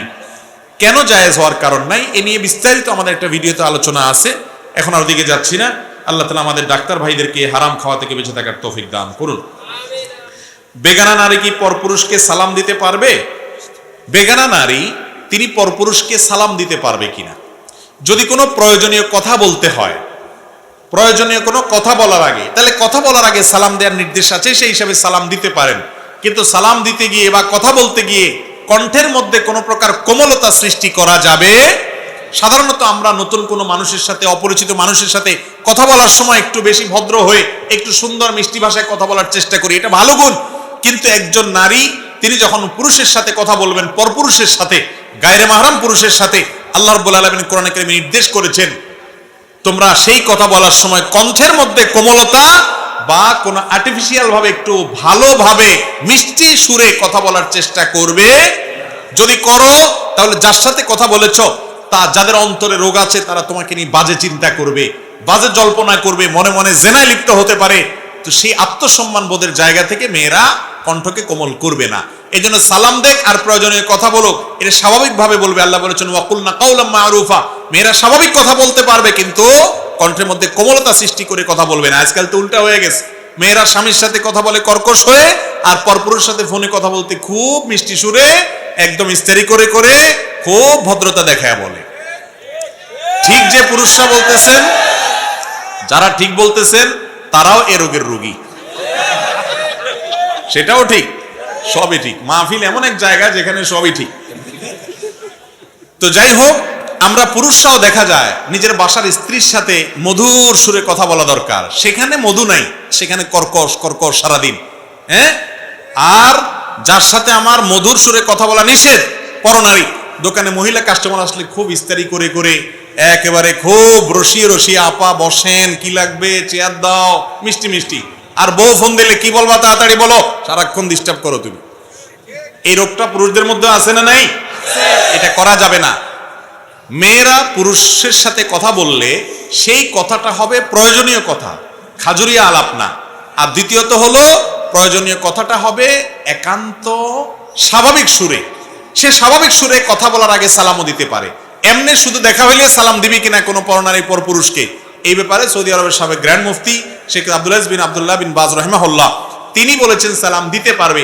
অনেক উলামায়ে কেরাম নিষেধ করেন যে এখন ফিতনার সময় সালাম দিতে গেলে এরপরে সালামের পরে কালাম হবে, কালাম থেকে আরো কত কিছু হতে পারে, সেজন্য শুধু সাক্ষাৎ হলে সালাম অ্যাভয়েড করবে গায়রে মাহরামকে, এটা অনেক উলামায়ে কেরাম রেকমেন্ড করেছেন। কথা কি বুঝাইতে পারছি? তো পর্দার বিষয়টা শরীয়ত আমাদেরকে খুব গুরুত্বের সাথে বলেছে। বিশেষ করে ফেসবুকে যারা আছেন, ছেলে হোক আর মেয়ে হোক, পুরুষ হোক আর মহিলা হোক, ফ্রেন্ড লিস্টে যদি আপনি ছেলে হন, তাহলে কোনো মেয়েকে অযথা সালাম দিতে যাবেন না। আবার কোনো মেয়ে আছেন, সে ছেলে বন্ধুকে অযথা সালাম দিতে, কারণ ফেসবুকের বন্ধু হলো 2 নম্বর বন্ধু। এটা হলো কাগজে বাগের মতো, কাগজে ফুলের মতো। নিজের বাপমার খোঁজ খবর নাই, ফুফু চাচা, চাচাতো ভাই বোনের খোঁজ খবর নাই, আত্মীয় স্বজন যাদের সাথে সম্পর্ক রক্ষা করা ফরজ, সেখানে খোঁজ খবর নাই, জীবনে কথা বলার টাইম নেই আপনার। আর সেখানে আপনার 5000 বন্ধু, 5000 বন্ধু, সব ফেক বন্ধু। 5000 লোকের হক আদায় করা সোজা কাজ নাকি? তো এগুলা করতে যাবেন না। বিশেষ করে মেয়েদের সাথে ফেসবুকে বন্ধুতা করে আজাইরা আলাপ, কেমন আছেন, কি খাইছেন, বাড়ি কোথায়, কি স্ট্যাটাস, কি আছে কি না আছে, এগুলা শয়তানের ফাঁদ ভাইরা আমার, এগুলা শয়তানের ফাঁদ, মনে রাখবেন। এরপরে আপনি কোথায় চলে যাবেন, কত নিচে নামবেন, কত গুনাহে লিপ্ত হবেন নিজেও জানেন না। দুনিয়াও ধ্বংস হবে, আখিরাতও ধ্বংস হবে। বেঁচে থাকার চেষ্টা করবো না ইনশাআল্লাহ। এরপরে প্রশ্ন, বিভিন্ন শিক্ষা প্রতিষ্ঠানের ছাত্র ছাত্রীর অনুপস্থিত থাকলে জরিমানা নেওয়া হয়, এই টাকা কোন খাতে ব্যয় করবে এবং এই অর্থ দিয়ে শিক্ষকের বেতন দেওয়া যাবে কিনা? ভাইরা আমার, খুব গুরুত্বপূর্ণ মাসআলা। আর্থিক জরিমানা নেওয়া যাবে কিনা, আর্থিক দণ্ড নেওয়া যাবে কিনা, এই বিষয়ে ওলামা একরাম প্রায় যতগুলো ফতোয়া আমি দেখেছি, সমস্ত ওলামা একরামের ফতোয়া প্রায় একই, কাছাকাছি। সেটা হলো, যদি কেউ কারোর কোনো ক্ষতি করে, আপনি আমার ক্ষতি করেছেন, বিচারিক আদালত যদি বিবেচনা করে দেখে যে আমার এই ক্ষতিটা এই পরিমাণ টাকার ক্ষতি হয়েছে, তাহলে জরিমানা তিনি ধার্য করতে পারেন। আপনি আমাকে ঘুষি দিয়েছেন, মেরেছেন, ধাক্কা মেরেছেন, অথবা প্রহার করেছেন, রক্ত ক্ষয় হয়েছে, অথবা যে কোনো ক্ষতি হয়েছে, বা আমার সম্পদের হানি হয়েছে, কি পরিমাণ ক্ষতি হয়েছে বিচারিক আদালত ইনসাফের সাথে বিবেচনা করে জরিমানা ঠিক করবেন যে তুমি তার এত পরিমাণ টাকার ক্ষতি করেছো, অতএব সেটা পরিশোধ করবা। এটা ঠিক আছে, এই ক্ষতিপূরণ জায়েজ আছে। এছাড়া স্কুলে আসে নাই সেজন্য 10 টাকা জরিমানা, বা বেতন 10 দিন পরে দিছে সেজন্য 100 টাকা জরিমানা, এই রকম জরিমানা এটা জায়েজ নাই, এই জরিমানা নেওয়া জায়েজ নাই। এখন কথা হলো, স্কুলে যদি টাইম অনুযায়ী বেতন না দিলে জরিমানা আরোপ না করা হয়, তাহলে এমনিই তো বেতন দেয় না, তাহলে তো আরো কেউ দিবে না। তাহলে উপায় কি? উপায় অনেক আছে, তার মধ্যে একটা উপায় বলি, সেটা হলো, যারা স্কুল পরিচালনা করেন, নির্দিষ্ট টাইমে বেতন না দিলে, মাসের এত তারিখের মধ্যে বেতন না দিলে তার ভর্তি বাতিল, কথার কথা, এরকম একটা আইন করবেন, ভর্তি বাতিল। এরপরে পুনরায় ভর্তি করতে হলে 100 টাকা ফি দিতে হবে। যে 100 টাকা জরিমানা নিতেন ওইটাকে ভর্তির ফি হিসাবে নেন, তাহলে সেটা আপনার জন্য হালাল হবে। কথা কি বুঝাতে পারছি? আপনি বলবেন ঘুরে এগারে একই তো হলো না, এক না। জেনা এবং বিবাহ দুই জায়গাতেই টাকা দেয়া হয়, এক জায়গায় মোহর দেওয়া হয়, আরেক জায়গায় পারিশ্রমিক দেওয়া হয়। দেখতে একই মনে হয়, কিন্তু একটা হালাল আরেকটা হারাম। কোরআন হাদিস যেই পদ্ধতি এলাও করেছে ওই পদ্ধতি হালাল, আপনি জরিমানা নিতে পারেন না। আপনি বলতে পারেন আমাদের স্কুলের আইন এত তারিখের মধ্যে বেতন না দিলে ভর্তি বাতিল, বা এতদিন অনুপস্থিত থাকলে ভর্তি বাতিল। তাহলে সেক্ষেত্রে পুনরায় ভর্তির জন্য কি করতে হবে? ওই 100, 200, 500 যেটা জরিমানা নেবেন ওই টাকাটা দিলেই পুনরায় ভর্তি হয়ে গেল। এরকম করে আরো অনেক পদ্ধতি আছে, যে পদ্ধতিতে আপনি এই সিস্টেমটাকে লাইনে আনতে পারেন যাতে করে কেউ দেরিতে বেতন না দেয়, কিন্তু আপনি জরিমানা আরোপ করার সুযোগ নাই। এখানে কোনো কোনো ক্ষেত্রে জরিমানার মধ্যে সুদ হওয়ার সম্ভাবনা থাকে, আবার কোন কোন ক্ষেত্রে ওই যে হাদিসে আসছে ফাবিমা তাখুযু মালা আখিক, নবী সাল্লাল্লাহু আলাইহি ওয়াসাল্লাম বলেছেন, তুমি তোমার ভাই থেকে, একজন মুসলমান থেকে কিসের বিনিময়ে টাকাটা নিচ্ছ, এর উত্তর তোমাকে খুঁজে বের করতে হবে। টাকার জন্য সম্পদ পেতে হলে তোমাকে কিছু দিতে হবে, তুমি কি দিয়েছো? ভুলের কারণে শাস্তি হতে পারে, সেই শাস্তি আর্থিক এরকম দণ্ডের মাধ্যমে এই জাতীয় কাজে জায়েজ নাই। স্ত্রী রাগ হয়ে স্বামীকে তালাক দিয়েছে, কিন্তু স্বামী তালাক বা ডিভোর্স গ্রহণ করে নাই, কিছুদিন পর দুই পরিবার মিল হয়ে আবার সংসার করছে, এ বিষয়ে হুজুরের মতামত কি? প্রথম কথা হলো, আর তালাক বির রিজাল, তালাক দিবে পুরুষরা, মহিলারা না। এখন আজকাল মহিলারাও তালাক দেয়। মহিলারা অর্পিত তালাক গ্রহণ করতে পারে, স্বামীকে তালাক দিবে না। কোন মহিলা যদি তার স্বামীকে বলে তোমাকে আমি তালাক দিলাম, 1 তালাক, 3 তালাক, আরো কিছু বলে, কিয়ামত পর্যন্ত এইভাবে, এই ভাষা খেয়াল করেন, এইভাবে যদি বলে স্ত্রী স্বামীকে যে হে স্বামী তোমাকে আমি ডিভোর্স দিলাম, তালাক দিলাম, তালাক হবে না। স্ত্রী যদি বলে আমি তালাক গ্রহণ করলাম নিজের প্রতি, অর্পিত তালাকের পাওয়ার বলে, কাবিননামা 18 নম্বর কলামে লেখা আছে, বরণ পোষণ না দিলে, বনিবর না হলে, জুলুম করলে, অবিচার করলে, হান এটা করলে, তখন স্ত্রী নিজের প্রতি, নিজের নফসের প্রতি তালাক গ্রহণ করতে পারবে, তালাক দিবে না। এখানে মায়ের পেশ আছে। এই জন্য তালাকের মাসআলা কোনো আলেমের কাছ থেকে, এইরকম কোনো প্রশ্নোত্তর থেকে শুনে আপনি সিদ্ধান্ত নিবেন না। ইন্ডিভিজুয়াল তালাকের মাসআলা কোনো আলেমের সাথে সাক্ষাৎ করে, কোনো দারুল ইফতাতে, ফতোয়া বিভাগে, মাদ্রাসা, বড় কোনো আলেমের কাছে গিয়ে খুলে বলে তারপরে জানবেন, কারণ এখানে অনেক ফাঁক ফোকর থাকে, অনেক কোয়েরি থাকে, যেগুলো আলেম সাহেব আপনার কাছে করবেন। আমি শুধু মূলনীতি বললাম, এই মূলনীতির আলোকে আপনি আবার তালাকের ফতোয়া দিতে যাবেন না বা ফিট করতে যাবেন না। বাকি কথা হলো, তালাক যদি একজন দেয়, ধরুন স্বামী স্ত্রীকে তালাক দিলে, বা স্ত্রী অর্পিত তালাকের যে পাওয়ার আছে সেটা ব্যবহার করলো সঠিক নিয়মে, যদি করে সেটা অপরপক্ষ জানা ছাড়াও তালাক হয়ে যাবে। অনেকে বলে স্বামী তালাক দিয়েছে স্ত্রীকে, স্ত্রী জানে না। স্ত্রী জানা জরুরি না, স্বামী যদি তালাক উচ্চারণ করে থাকে মুখে, তালাক হয়ে যাবে স্ত্রী না জানলেও। অত্যন্ত জটিল একটা বিষয়। হ্যাঁ, এটার কার্যকর সামাজিকভাবে হওয়ার জন্য প্রচলিত আইনে কিছু ধারা আছে, কিছু প্রসেস আছে, সেগুলো আরেক জিনিস। এরপরে প্রশ্ন হলো, কোন যুবক মুসল্লি নামাজে জোরে আমিন বলল, নামাজ শেষে কিছু মানুষ তার সাথে খারাপ আচরণ করলো, এখন সে মসজিদে যায় না, এর দ্বারা কে গুনাহগার হবে? আল্লাহ তাআলা মাফ করুন। কোন যুবক মসজিদে যদি জোরে আমিন বলে, তাকে যদি কেউ সেজন্য ধমক দেয় এবং এর কারণে যুবক যদি মসজিদ থেকে দূরে সরে যায়, যিনি ধমক দিয়েছেন কাল কিয়ামতে তাকে জবাবদিহি করতে হবে এর জন্য। নবী করিম সাল্লাল্লাহু আলাইহি ওয়াসাল্লাম তার থেকে নামাজে সূরা ফাতিহার পরে জোরে আমিন বলাটাও বিশুদ্ধ হাদিস দ্বারা প্রমাণিত, আস্তে আমিন বলাটাও নবী করিম সাল্লাল্লাহু আলাইহি ওয়াসাল্লাম থেকে প্রমাণিত। তো কেউ জোরে আমিন বলার উপরে যদি আমল করে, সেই মর্মে হাদিস আছে, একটা হাদিসের উপর আমল করেছে সেই লোক, সে জোরে আমিন বলাতে হয়তো আপনার অ্যাটেনশন, আপনার অভ্যস্ত না জোরে আমিন শুনতে, আপনার হঠাৎ করে মনোযোগে ব্যাঘাত হয়েছে বা আপনার অসুবিধা ফিল হয়েছে, সেজন্য আপনি তাকে ধমক দিতে পারেন না। সে একটা হাদিসের উপর আমল করেছে, তাকে বের করে দিতে পারেন না। আবার একইভাবে যিনি জোরে আমিন বলছেন, তিনি যদি মনে করেন যে আস্তে আমিন বললে নামাজ হবে না, ভুল, কারণ আস্তে আমিন বলার কথাও হাদিসে আছে। আর যেখানে জোরে আমিন বললে আশেপাশে মানুষ তারা অভ্যস্ত না, তারা এটাকে ভালোভাবে নেয় না, সেখানে আপনি আস্তে আমিন বলেন। সেখানে জোরে আমিন বলার কারণে সমাজে বিশৃঙ্খলা হবে, আপনি নিজে মনে কষ্টের মধ্যে পড়বেন। নিজেকে মনে কষ্টর মধ্যে এভাবে ফেলার কোনো বিশেষ গুরুত্ব, বিশেষ প্রয়োজন নাই, অন্তত এরকম যেখানে এটার কারণে ঝামেলা তৈরি হবে সেই জায়গায়। কথা কি বুঝতে পারছি? কিন্তু আমাদের সমাজে বড় দুঃখের কথা, যুবক ভাইয়েরা কেউ মসজিদে আসছেন, নামাজ পড়ছেন, তিনি হয়তো রফে দান করেন, আমিন জোরে বলেন, এটার সপক্ষে দলিল আদিল্লাহ সপক্ষে বিপক্ষে আছে, অনেক বিতর্কের বিষয়, সেটা তো আরেক আলোচনা।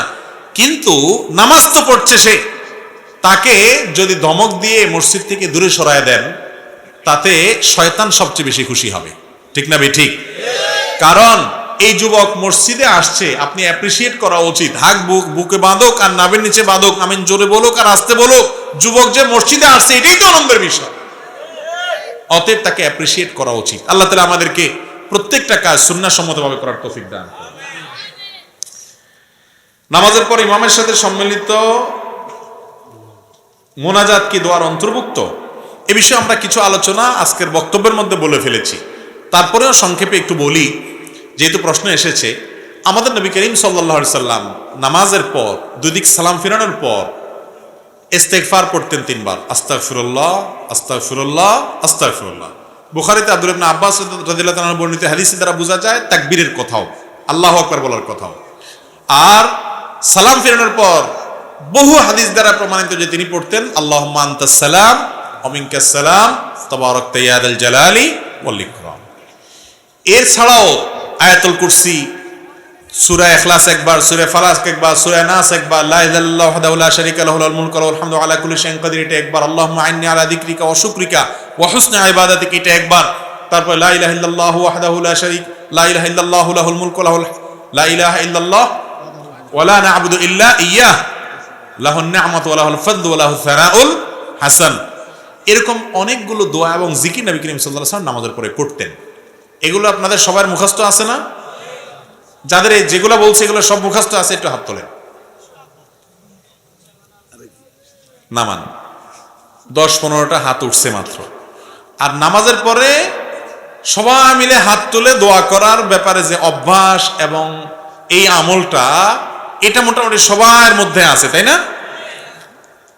নবী করিম সাল্লাল্লাহু আলাইহি ওয়াসাল্লাম সালাম ফেরানোর পরে যে দোয়া জিকিরগুলো করতেন হাদিসে প্রমাণিত, এবং সেই দোয়া জিকিরগুলো যে তিনি করতেন এই ব্যাপারে দুনিয়ার কোনো আলেমের দ্বিমত নাই। হানাফি, সালাফি, গায়রে সালাফি বা আপনার এমনকি আপনার বেদাতি, সুন্নি যত আছে, কোনো আলেমের দ্বিমত নাই, কারণ দ্বিমত করার সুযোগ নাই। অসংখ্য হাদিসে আসছে নবী সাল্লাল্লাহু আলাইহি ওয়াসাল্লামের পরে দোয়া জিকিরগুলো করতেন। যেগুলো তিনি নিয়মিত করতেন সেগুলো আমরা জানিও না, করা তো পরের কথা। ঠিক না ভাই ঠিক? আমরা কোনটা জানি? আমরা জানি রেডিমেড মুনাজাত। রেডিমেড মুনাজাত কি? হুজুরের সাথে হাত তুললাম, আবার হুজুরের সাথে হাত নামাইলাম। ভাইরা আমার, নবী করিম সাল্লাল্লাহু আলাইহি ওয়াসাল্লাম বৃষ্টি প্রার্থনার সময় বিশেষ সময় সম্মিলিত দোয়া করেছেন। কোন কোন হাদিস থেকে বোঝা যায় কিছু মানুষ একত্রিত হলে তাদের একজন দোয়া করলে সবাই বাকিরা আমিন আমিন বলে দোয়া কবুল হয়, এরকমও হাদিস আছে। কিন্তু 5 ওয়াক্ত নামাজের পরে নবী করিম সাল্লাল্লাহু আলাইহি সাল্লাম সাহাবীদের সাথে হাত তুলে তাদেরকে সাথে নিয়ে তিনি দোয়া করছেন, অন্যরা আমিন আমিন বলছে, আমরা যেভাবে করি আর কি, এইভাবে দোয়া করছেন বা এইভাবে দোয়া করতেন, এরকম কোন হাদিস আমার জানা মতো নাই। ওলামা কেরাম কেউ জানা থাকলে বলেন। হাদিস জোড়াতালি দিবেন না, জোড়াতালি দিলে বহুত কিছু করা যাবে। জোড়াতালি দিতে হবে কেন ভাই? যারা হাদিস সম্পর্কে ন্যূনতম ধারণা আছে, ন্যূনতম ধারণা, তারা জানেন নবী করিম সাল্লাল্লাহু আলাইহি সাল্লামের জীবনে সামান্য একটা ছোট্ট একটা কাজ করলেও সেটা হাদিসে এসে গেছে। আসছে না আসে নাই? এক যুদ্ধে ফজরের পরে তিনি বিড়বিড় করে মুখে নিজে নিজে ঠোঁট নেড়ে একটা দোয়া পড়তেছিলেন, কিছু একটা বলতেছিলেন। সাহাবীরা সাথে সাথে ধরে পড়ছেন, ইয়া রাসূলুল্লাহ আপনি কি বলছেন, আস্তে আস্তে আমাদেরকে একটু শিখিয়ে দেন। এ হলো সাহাবীরা। সেখানে হাজার হাজার সাহাবীদেরকে সাথে নিয়ে মসজিদে নববীতে তিনি 10 বছর ইমামতি করেছেন। কয় বছর? 10 বছরে কমের পক্ষে 18,000 ওয়াক্ত নামাজ পড়াইছে। কত ওয়াক্ত? তারপরে আবু বকর, ওমর, ওসমান, আলী রিদওয়ানুল্লাহি তাআলা আজমাইন, এই 4 খলিফা মিলে আরো 30 বছর পড়াইছে। তাহলে 18 এই 10 আর 30 40। তাহলে এই 40 বছরে 10 বছরে যদি 18,000 হয়, তাহলে এটারে প্রায় 4 দিয়ে গুণ দেন। 70,000-এর বেশি ওয়াক্ত নামাজ মসজিদে নববীতে হয়েছে 4 খলিফা এবং রাসূল আকরাম সাল্লাল্লাহু আলাইহি সাল্লাম। বুঝেন, 70,000 75,000 বা কম বেশ এই পরিমাণ সংখ্যকবার নামাজ হয়েছে, সেটা কি গোপনে হয়েছে না প্রকাশ্যে হয়েছে? মসজিদে নববীতে জামাত কি গোপনে গোপনে হয়েছে? উনি একা পড়ছেন, সবাই সামনে পড়েন নাই? যদি তারা সাহাবীদেরকে নিয়ে নামাজের পরে হাত তুলতেন, সবাই সাথে হাত তুলতো, এভাবে আমাদের মতো রেডিমেড মুনাজাত যদি করতেন, 70, 75,000, 80,000 বারের কাছাকাছি সংখ্যক বার পর্যন্ত যদি এইরকম ঘটনা ঘটতো, একটা হাদিসে উল্লেখ থাকতো কি থাকতো না? একটা কেন, হাজার হাজার হাদিসে থাকতো। ঠিক না বেঠিক? যারা হাদিস সম্পর্কে ন্যূনতম ধারণা রাখেন তারা জানেন, একবার নবীজি সাল্লাল্লাহু আলাইহি সাল্লাম সামান্য কোনো কাজ করেছেন, থুতু ফেলেছেন, সেটার বিবরণ পর্যন্ত হাদিসে আসছে না আসেনি? ব্যক্তিগত কাজ, স্ত্রী সহবাস, টয়লেটের ভিতরে কিভাবে পরিচ্ছন্ন হবেন, সেই বিষয়গুলো পর্যন্ত হাদিসে আসে না আসে নাই?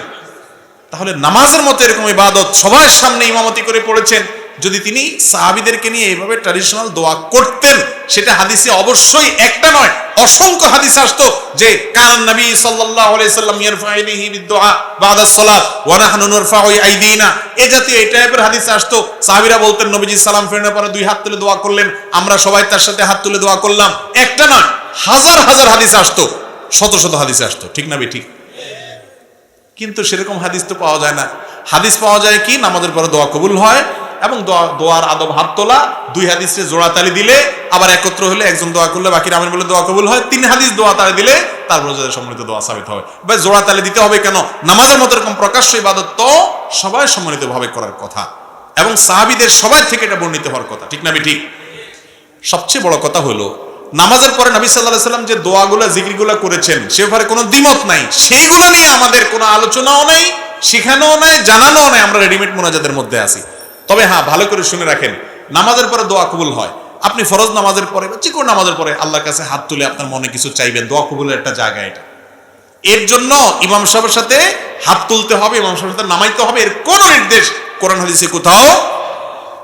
আপনার দোয়া আপনি করেন, কোনোদিন করেন, কোনোদিন আর এমনি যে দোয়া জিকিরগুলো পড়তেছেন এগুলোর মধ্যে তো দোয়া আছে। এর পাশাপাশি আলাদা আল্লাহর কাছে দোয়া করেন, খুব ভালো কথা। নামাজের পর দোয়া কবুল হয়, করেন। আপনি সে দোয়ার জন্য সম্মিলিত রূপ দেওয়ার দরকার নাই এবং সেটা নিয়মিত করতেই হবে, নামাজের অংশ সেটা না। মুফতি ফয়জুল্লাহ রাহিমাহুল্লাহ, মেখল মাদ্রাসার প্রতিষ্ঠাতা, হাটহাজারীর সাবেক গ্র্যান্ড মুফতি, এদেশের সবচেয়ে বড় আলেমদের মধ্য থেকে একজন ছিলেন, অনেক আগে দুনিয়া থেকে চলে গেছে। এই বিষয়টা নিয়ে তিনি সারা জীবন সংগ্রাম করেছেন, বোঝানোর চেষ্টা করেছেন। তার সন্তানরা আজ এটা বুঝতে চায় না, দুঃখ লাগে। আল্লাহ তাআলা আমাদেরকে সুন্নাতকে বোঝার তৌফিক দান করুন। তবে ভাইরা আমার, কোন এলাকাতে ইমাম সাহেবের সাথে মুসল্লিরা মুনাজাত করতে অভ্যস্ত সম্মিলিতভাবে, সেখানে আপনি ইমাম সাহেবকে বা মুসল্লিদেরকে বিরক্ত করে অথবা এটা নিয়ে গন্ডগোল ফাসাদ করে, ঝামেলা তৈরি করে, ফিতনা তৈরি করে, সেখানে মারামারি বাধাই দিলেন, হুলস্থুল বাধাই দিলেন বা 2টা গ্রুপ করে ফেললেন, এটা কিন্তু কোনো অবস্থাতে জায়েজ। আপনি নামাজের পরে দোয়া দরুদগুলো জানেন, সেগুলো পড়েন, কিন্তু এটা নিয়ে গ্যাঞ্জাম ফাসাদ করে, বিশেষ করে মসজিদ আলাদা করা, গ্রুপ আলাদা করে ফেলা, এই কাজগুলো ইসলামে কখনো জায়েজ নাই। আমরা সুন্নতের কথা মানুষকে বলবো, ভাই আপনি সম্মিলিত মুনাজাত করেন আর একত্র আলাদা মুনাজাত করেন বা না করেন সেটা পরের কথা। নামাজের পরে দোয়া জিকিরগুলো নবীজি সারা জীবন যেগুলো পড়তেন সেগুলো আপনি শিখেন। অন্তত 60 বছরের মুসলমান, 70 বছরের মুসল্লি, আপনি জানেন না নবী সাল্লাল্লাহু আলাইহি ওয়াসাল্লাম নামাজের পরে কি কি দোয়া জিকির পাঠ করতেন? দুঃখজনক না বিষয়টা? কেন এটা হয়েছে? ওই যে যেখানে সুন্নাত নাই সেখানে বহু সুন্নাত ছুটে যাবে। আল্লাহ তাআলা আমাদেরকে বোঝার তৌফিক দান করুন। এলাকার সকলে একত্রিত হয়ে খতমে ইউনুস পাঠ করা শরীয়ত সম্মত কিনা? সংখ্যা পড়া। দেখুন, দুনিয়ার কোনো উদ্দেশ্য হাসিলের জন্য কোনো একটা দোয়া বিশেষ সংখ্যক বার পড়া, এটা ঝাড়ফুঁক, রুকিয়া, ধরেন অসুখ বিসুখের জন্য এতবার পড়লে উপকার হয়, তাজরিবা দ্বারা প্রমাণিত, এটা অনেক ক্ষেত্রে অ্যালাউড। কিন্তু বিশেষ সংখ্যকবার পড়লে মুর্দার সওয়াব হবে, বিশেষ লাভ হবে, উপকার হবে, এটা কোনো অবস্থাতে জায়েজ নাই। কারণ আখিরাতে কোনটা উপকার আসবে না আসবে এটা জানার একমাত্র উপায় হলো ওয়াহি।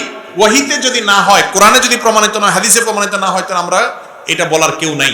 আর তাছাড়া দোয়া ইউনুস এটা আল্লাহ তাআলা একত্র হয়ে দলবদ্ধভাবে সবাইকে নিয়ে নির্দিষ্ট কোনো সংখ্যকবার পড়ার কথা কোরআনেও বলেন নাই, নবী সাল্লাল্লাহু আলাইহি ওয়াসাল্লাম হাদিসেও বলেন নাই। এটা বিপদগ্রস্ত ব্যক্তি পড়বে, কয়েকজন বিপদগ্রস্ত সবাই মিলে পড়বে। এখানে সবাই মিলে একসাথে বসে এতবার পড়তে হবে এরকম কোনো বাধ্যবাধকতা নাই। মৃত ব্যক্তির জন্য কোরআন খতম করা জায়েজ না না জায়েজ সম্পর্কে জানতে চাই। ভাই, মৃত ব্যক্তির জন্য আপনি বিভিন্ন আমল করতে পারেন, সে ব্যক্তির জন্য দোয়া করবেন। সবচেয়ে বড় আমল হলো মুর্দার জন্য কি করতে হবে? আল্লাহ আপনি তাকে মাফ করে দেন, এভাবে দোয়া করবেন। এর পাশাপাশি মৃত ব্যক্তির জন্য আল্লাহর কাছে আপনি দান করবেন, আল্লাহ দানের সওয়াব তাকে দেন, তার পক্ষ থেকে উমরা করবেন, তার পক্ষ থেকে হজ করবেন, এগুলো সওয়াবের কাজ। কিন্তু মৃত ব্যক্তির জন্য আপনি লোক ভাড়া করে কোরআন পড়াতে পারেন না। কোরআন আপনি নিজে তেলাওয়াত করে এর সওয়াবটা তার উদ্দেশ্যে যদি দিতে চান হাদিয়া, সেটাও অনেক উলামা ইকরামের ফতোয়া আছে, জায়েজ আছে। অনেক উলামা ইকরাম নিষেধ করেন, মুখতালাফি। কিন্তু আপনি নিজে করেন, লোক ভাড়া করে যদি আপনি কোরআন শরীফ পড়ান, কোরআন মাজিদ পড়ান মুর্দার জন্য, এবং সেই লোকের আপনি টাকা দেন, 10 জন মিলে পড়ে কোরআন খতম করে, এইটার ব্যাপারে এই কয়দিন আগে দারুল দেওবন্দ থেকে ফতোয়া প্রকাশিত হয়েছে যে এটা হারাম, এটা জায়েজ হওয়ার কোনো কারণ না, এটা না জায়েজ, এটা না জায়েজ। কারণ হলো ভাই, আখিরাতের কোনো কাজ করে তার বিনিময় নেওয়া জায়েজ, মুর্দার জন্য দোয়া করাটা আখিরাতের দোয়া। আমি প্রায় সময় বলি, আপনার মরা বা মৃত মা বাবার জন্য কোনো হুজুর বানা করে যদি দোয়া আপনার কোরআন শরীফ পড়ান, তাহলে সেক্ষেত্রে আমসালা দুইটাই যাবে আপনার। আমসালা বুঝেন? আমসালা মানে সওয়াবটা তো যে পড়ে সে পায় সব সময়, যদিও টাকার জন্য পড়লে ওই লোকও সওয়াব পাবে না, আপনিও পাবেন না। কারণ আল্লাহ বলেছেন লাইসা লিল ইনসানি ইল্লা মা সাআ, মানুষ যা নিজের জন্য করে সেটা সে বিনিময় পাবে, আরেকজনেরটা পাবে না। তাহলে সওয়াব পাইলে যে পড়ে সে পাবে। আপনি পয়সাও দিলেন, তাহলে আপনার পয়সাও গেল, সওয়াবও পেলেন, নামও গেল, সালাও গেল। কিন্তু এটা আমাদের দেশে এমন প্রতিষ্ঠিত, বলার মতো না। আমরা এগুলো থেকে বের হয়ে আসতে হবে। মুর্দার জন্য দোয়া করতে হবে কোরআন হাদিসের পদ্ধতি অনুযায়ী। আল্লাহ তাআলা আমাদেরকে বোঝার তৌফিক দান করুন। ফজরের নামাজের সালামের পর ব্যক্তিগত আমল যেমন তাসবিহ, দোয়া, দরুদ, এগুলোর গুরুত্ব বেশি নাকি জামাতবদ্ধভাবে তালিম করার গুরুত্ব বেশি? একটু আগে আমরা এটার উত্তর দিয়ে ফেলেছি। মসজিদ, মাদ্রাসা, স্কুল, কলেজ বা অন্য কোনো প্রাইভেট বা সরকারি প্রতিষ্ঠান ভাড়া বা ফ্রি হিসাবে ব্যবহার করার শরীয়ত বিধান কি বা জায়েজ আছে কিনা? সবগুলা গোলায় ফেলছেন প্রশ্নকারী ভাই। মসজিদ এক জিনিস আর স্কুল, কলেজ বা সরকারি প্রতিষ্ঠান আরেক জিনিস। মসজিদে যদি কোনো দিনই কাজ করা হয়, সওয়াবের কাজ করা হয়, ঠিক আছে, আপনারা 10 জন মানুষ একটা ভালো কাজ করলেন, কোনো এখানে দুনিয়াবি কোনো ধান্দা নাই, ব্যবসা বাণিজ্যের কোনো লাভ মানে পয়সা করে ব্যাপার নাই, এটা জায়েজ আছে। আর যদি সেখানে বসে দুনিয়াবি কোনো কাজ করেন, ব্যবসায়িক মিটিং করেন, তাহলে সেটা জায়েজ নেই, গুনাহ। আর মাদ্রাসা একই কথা প্রযোজ্য। সেখানে যিনি ওয়াকফ করছেন মাদ্রাসা, সেখানে দ্বীনি শিক্ষা দেওয়ার জন্য দেওয়া হয়েছে, সেখানে বসে কোনো ভালো কাজের পরামর্শ হতে পারে, ভালো কাজের শিক্ষা দীক্ষা হতে পারে। দুনিয়াবি কোনো ধান্দা সেখানে বসে করলে যিনি ওয়াকফ করেছেন তার উদ্দেশ্যের বিপরীত, সেটা জায়েজ হবে না। স্কুল, কলেজ বা সরকারি বা বেসরকারি প্রতিষ্ঠান যদি হয়, সেই প্রতিষ্ঠানের মালিক পক্ষের অনুমতি নিয়ে আপনি কিছু করতে পারেন, কোনো অসুবিধা নেই। কিন্তু মালিক পক্ষের অনুমতি নেওয়া ছাড়া আপনি যদি 2 নম্বর পথে কোনো কিছু করেন, যে তত্ত্বাবধায়ক আছে ওকে ম্যানেজ করে করলেন, ওকে কিছু পয়সা দিয়ে করলেন, তাহলে সেটা করে কোনো কাজ করা সেখানে জায়েজ হবে না।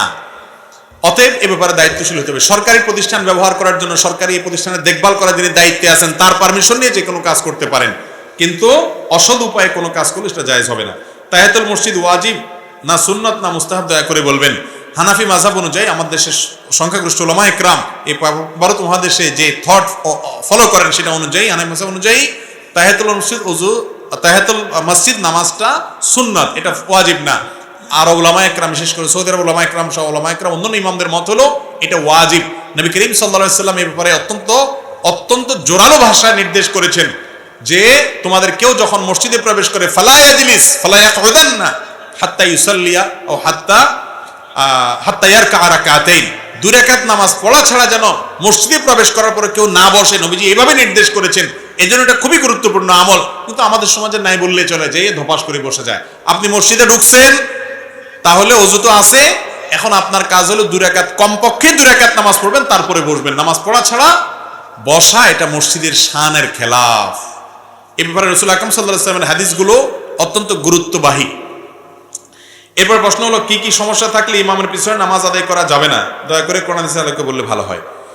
ইমাম সাহেব যদি এমন কোনো কাজ করে যেটার ফলে তিনি শিরকে আকবরে লিপ্ত হয়েছেন, ইসলাম থেকে খারিজ হয়ে গেছেন, ধরেন তিনি মাজারে সিজদা করেন, মাজারওয়ালাকে আল্লাহর পর্যায়ে রাখেন, শিরকে আকবর করেন, তাহলে সেক্ষেত্রে এই লোক শিরকে আকবর করার কারণে, ইসলাম থেকে খারিজ হওয়ার কারণে তার পিছনে নামাজ পড়লে নামাজ হবে। আর যদি এমনি বেদাতে লিপ্ত হয়, যে বেদাতগুলো শিরিক পর্যন্ত পৌঁছায় না বা কাফের বানায় না তাকে, তাহলে সেক্ষেত্রে তার পিছনে নামাজ পড়লে নামাজ হয়ে যাবে। আর যদি ইমাম সাহেবের কেরাত এত অশুদ্ধ হয় যে অশুদ্ধতার কারণে অর্থ পুরা বিকৃত হয়ে যায়, লাহনে জলি যেটাকে বলা হয়, বড় ধরনের ভুল হয়, তাহলে সেক্ষেত্রে সেই ইমামের পিছনে আপনার শুদ্ধ কেরাত পড়ানোওয়ালা কেউ থাকলে তাদের নামাজ হবে না। বরং কর্তৃপক্ষের দায়িত্ব এখানে একজন শুদ্ধ উচ্চারণকারী ইমামকে নিয়োগ দেওয়া। ইমাম সাহেব যদি কোনো ভুলভাল কাজ করেন, উল্টাপাল্টা করেন, গুনাহ করেন বা অন্য কোনো কিছু করেন, তাহলে সেই ইমামের পিছনে নামাজ পড়লে নামাজ হয়ে যাবে। কিন্তু কর্তৃপক্ষ এরকম মানুষকে ইমাম হিসেবে নিযুক্ত করা তাদের জন্য জায়েজ নাই, তারা ভুল কাজ করে। মুসল্লিরা মুক্তাহিদে তাদের পিছনে নামাজ পড়লে নামাজ হয়ে যাবে। ইমাম সাহেব তার এই উল্টাপাল্টা আছে, ওই উল্টাপাল্টা আছে, এই অজুহাতে একা একা বাসায় নামাজ পড়া যাবে না, মসজিদে জামাত তরক করা যাবে না। এরপরে প্রশ্ন হলো, গ্রামাঞ্চলে একটা প্রথা আছে স্বামীর বাম পাশে স্ত্রীকে দাফন করতে হয়, এ সম্পর্কে আপনার মতামত কি? না ভাই, এমন কোনো কিছু নাই যে কবরে স্বামীর বাম পাশে স্ত্রীকে দিতে হবে। ডান পাশেও হতে পারে, সামনেও হতে পারে, পিছেও হতে পারে, কোনো বাধ্যবাধকতা নাই। এরপর প্রশ্ন হলো, মা বাবাকে অন্যায় কাজে বাধা প্রদান করলে যদি সন্তানকে অভিশাপ দিতেই থাকে, তাহলে ওই অভিশাপ কবুল হবে কিনা? কারণ আমি জানি মা বাবার দোয়াবদ্ধ আল্লাহর দরবারে কবুল হয়। প্রথম কথা হলো, মা বাবা যদি ভুল কিছু বলে, তাকে সংশোধন করার জন্য পদ্ধতিটা হবে খুব ভদ্রচিত ভাবে, এমন ভাবে আপনি করবেন না যে তারা মনে কষ্ট পায়। আমাদের অনেক সন্তানরা আছে মা বাবা নামাজ পড়ে না, তো তাদেরকে ধমক দিয়া বলে, তাদের সাথে দুর্ব্যবহার করায়, এটা সন্তানের জন্য জায়েজ নাই। মা বাবার ভালোর জন্য যদি কিছু বলতে হয়, সেটা মধুরতার সাথে বলবেন। ভাইরা আমার, মধুরতার সাথে বকা দেওয়া যায় কি যায় না? যায়। খুব মায়া করে অনেক সময় বকা দেওয়া যায়, যাকে দিবেন তিনি মনে কষ্ট নেবেন না, বরং খুশি হবেন, বুঝবেন যে আমার ভালোর জন্য বলতেছে। এই জন্য মা বাবার সাথে আর্গুমেন্ট করবেন, দাবি করবেন মহব্বতের ভাষা, এমনভাবে করবেন না যে তারা বদদোয়া দেয়। আপনি ঠিকঠাক ভাবে দিচ্ছেন, তারপরও তারা উল্টাপাল্টা বদদোয়া যদি করে, তাহলে সেই বদদোয়া আপনার কোনো ক্ষতি হবে না। অনেক মা বাবা আছে অযথাই বদদোয়া করে, হুদাই বদদোয়া করে, কাজেও বদদোয়া করে, অকাজেও বদদোয়া করে। তো ওইরকম উল্টাপাল্টা বদদোয়া আল্লাহ অবশ্যই কবুল করবেন না, কারণ আল্লাহ তাআলা কারোর প্রতি জুলুম করেন না। আমি একজন ছাত্র, আমার প্রশ্ন, কিভাবে একজন যুবক ঈমান ও আকীদার উপর ঠিক থাকবো? যুব সমাজের জন্য এই সব প্রশ্ন উত্তর আমরা বিভিন্ন সময় দিয়েছি। ঈমান আকীদার উপরে এই সময় টিকে থাকার জন্য সর্বপ্রধান কাজ হলো সার্কেল মেনটেন করা। সার্কেল মেনটেন করা মানে ভালো এবং নেককার, পরেজগার, মুত্তাকি বন্ধু যারা আছে এদের সাথে গ্রুপ মেনটেন করে চলা, তাহলে সেক্ষেত্রে একে অন্যের সহযোগিতা করতে পারে। আর তারও আগে যে কাজ করতে হবে সেটা হলো কোরআন হাদিসের পর্যাপ্ত ইলম অর্জন করতে হবে। আব্দুল্লাহ জাহাঙ্গীর রহমাল্লাহর বইগুলো পড়তে পারেন, বিশেষ করে কয়েকটা দরকারি বই, ইসলামী আকীদা আছে, রাহে বেলায়েত আছে, ইহয়া সুনান আছে, এই জাতীয় বইগুলো বিশেষ করে গুরুত্বের সাথে একটু পড়বেন। আরো এই জাতীয় অনেক বই আছে, কোরআনে কারীমের অর্থ সহকারে, ব্যাখ্যা সহকারে, কোনো আলেমের তত্ত্বাবধানে বোঝার চেষ্টা করবেন। একেবারে শুরু থেকে শেষ পর্যন্ত একবার অন্তত পড়বেন, বুঝে অর্থ সহকারে, ব্যাখ্যা সহকারে। আর হাদিসের একটা বই রাখবেন, সিরাতের একটা বই, রাহিকুল মাকতুম রাখতে পারেন। এই জাতীয় কিছু বই পুস্তক রাখবেন, পড়বেন। ইসলাম বিরোধীদের আপনার বিভিন্ন অপবাদ এবং তাদের ষড়যন্ত্র, নানা প্রশ্নের জবাব জানার জন্য অনেক ভালো ভালো বই আছে। ডক্টর শামসুল আরিফিন শক্তি আছে, আরিফ আজাদ আছে, এই সমস্ত বইগুলো কিনে এগুলো পড়বেন, তাহলে ইনশাআল্লাহ এই ফিতনার যুগে ঈমান আমল রক্ষা করতে পারবেন। এরপরে প্রশ্ন হলো, আমি 21 বছরের যুবক, অতীতে বহু মানুষের অর্থ সম্পদ হক নষ্ট করেছি। এখন তাদের কাছে সরাসরি ক্ষমা চাইলে সম্মান ধূলিসাৎ হয়ে যাবে। আমার প্রশ্ন হলো, তাকে না জানিয়ে তার পরিবারের নিকট হকের অর্থ সমুদায় ফিরে দিলে সই হবে কিনা? হবে।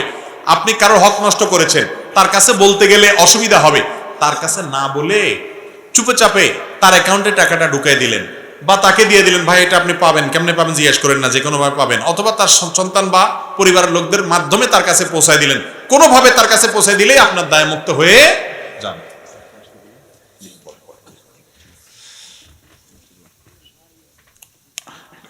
এরপরে প্রশ্ন হলো, জামাত না পাওয়ার কারণে আমি একাকী সালাত আদায় করেছি, কিন্তু পরবর্তীতে দেখলাম জামাত অনুষ্ঠিত হয়, আমি কি উক্ত জামাতে অংশগ্রহণ করতে পারবো?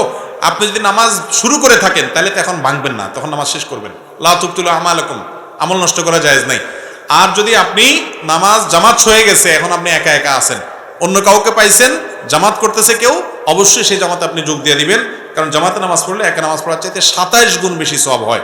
1 টাকা 27 টাকা পাইলে কে ছাড়ে?